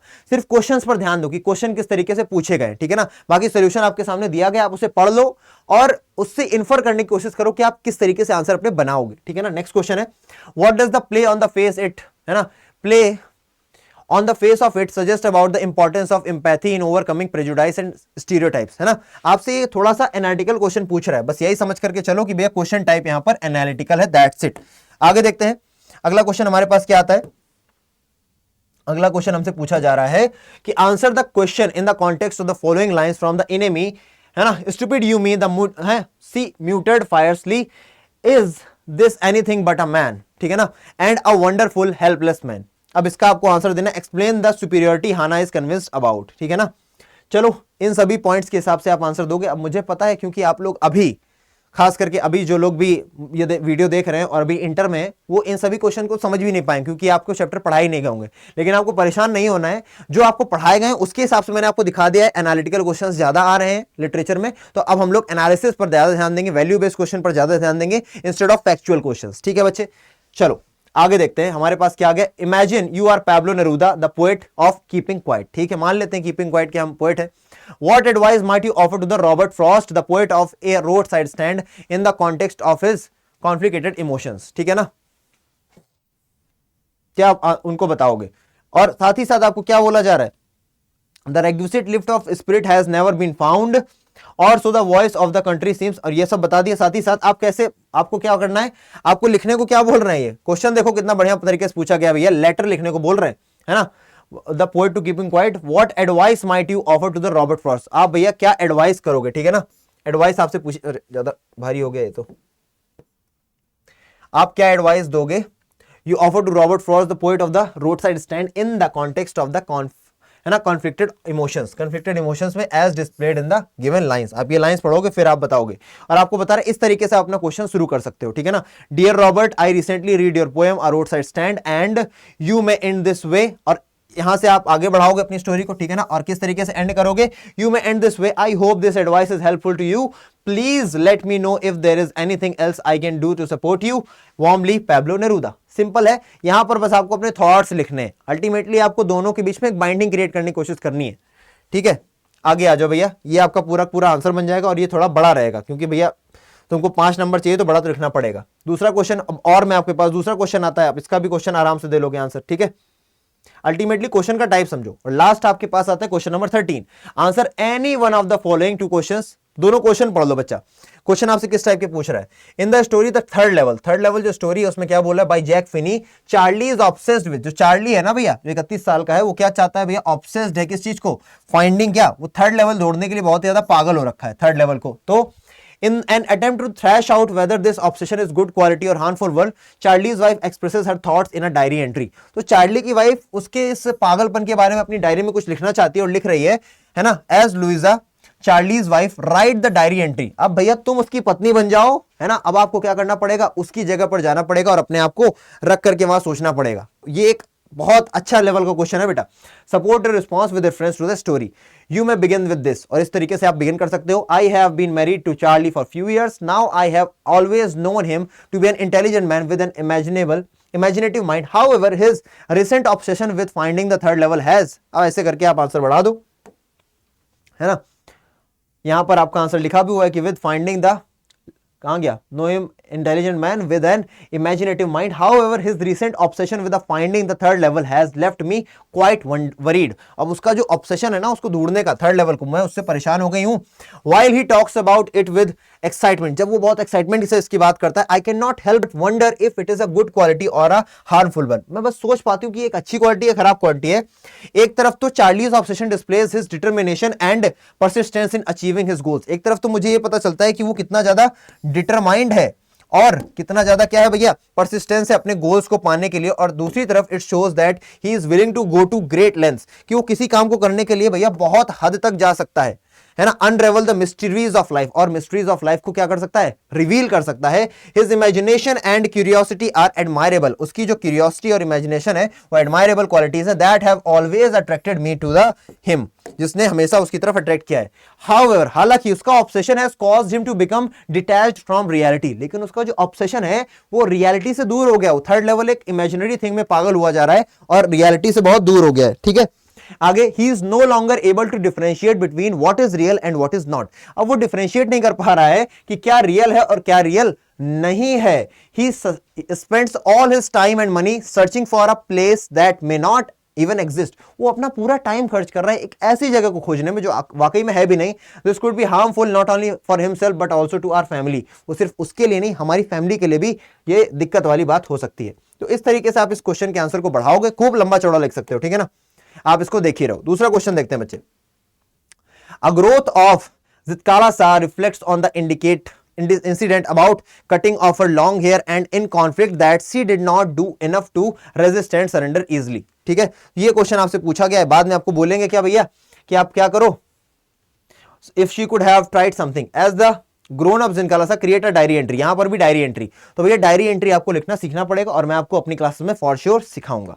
चलो, इस तरीके से आपने देख लिया कि भैया कैसे आप इन चीजों को डील करने वाले हो।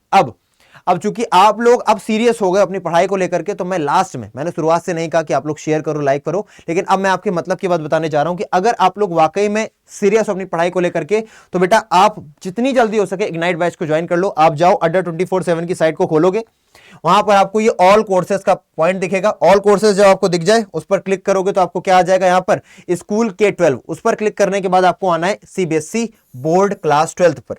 यहां पर आपको दिख जाएंगे खूब सारे ignite batch for science, for arts, for commerce, है ना, साइंस कॉमर्स आर्ट्स सभी के लिए। अब आप किसी पर भी क्लिक कर लो, है ना।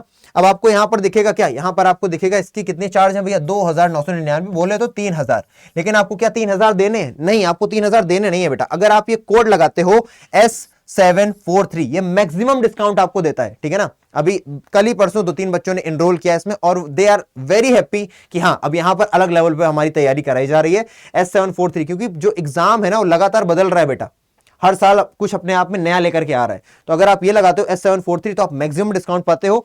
ये 2,999 यानी 3,000 से 2,490 में हो जाता है, यानी कि 500 रुपए से भी ज्यादा का आपको क्या मिल रहा है, डिस्काउंट मिल रहा है। तो do use this code S743 और कोई कोड यूज करने की जरूरत नहीं है। कोई भी आपको कॉल करे, कुछ भी करे, यही कोड आपके काम आएगा मैक्सिमम डिस्काउंट के लिए S743, और आपको इसके तहत हर वो चीज मिलेगी जो आपको मिलनी चाहिए। और आप लोग सब्सक्राइब कर लेना चैनल को, जो कि बहुत इंपॉर्टेंट है, ताकि ऐसे ही और वीडियोस के साथ मैं लगातार आता रहूं और आप उनसे जुड़े रहें। एंड एट लास्ट मैं आप सभी से कहना चाहूंगा बहुत बहुत धन्यवाद, और आपसे एक ही अपेक्षा है मेरी कि आप लोग अपने कमेंट जरूर करें। अगर आपको कोई क्वेरी है तो कमेंट करें, अगर आपको ये सेशन अच्छा लगा है तो कमेंट करें, अगर आपको क्वेरी है तो करो, अच्छा लगा है तो कमेंट करो, और शेयर जरूर करना बच्चा अपने दोस्तों के साथ, और शेयर करते समय लाइक कर देना, because this is really very important for me to know कि हाँ वाकई में आप लोगों के अंदर वो जोश है कि आप मेरी जोश को, इस समय पता है रात का बज रहा है 2 और मैं आपके लिए वीडियो बना रहा हूं, यानी कि मैं इतना डेडिकेशन दिखा रहा हूं कि रात के 2 बजे भी आपके लिए जल्दी से जल्दी चीजें लाने की कोशिश कर रहा हूं कि आप देख सको कि हाँ भैया तैयारी को किस लेवल पे लेके जाना है। तो यूज कोड S743 एंड आ जाओ पेड में, मिलते हैं वहीं पर। तब तक के लिए बच्चों जय हिंद, मिलते हैं अगली क्लास में। तब तक के लिए जय हिंद, अपना और अपनों का ख्याल रखो और धुर्राटे काटते रहो।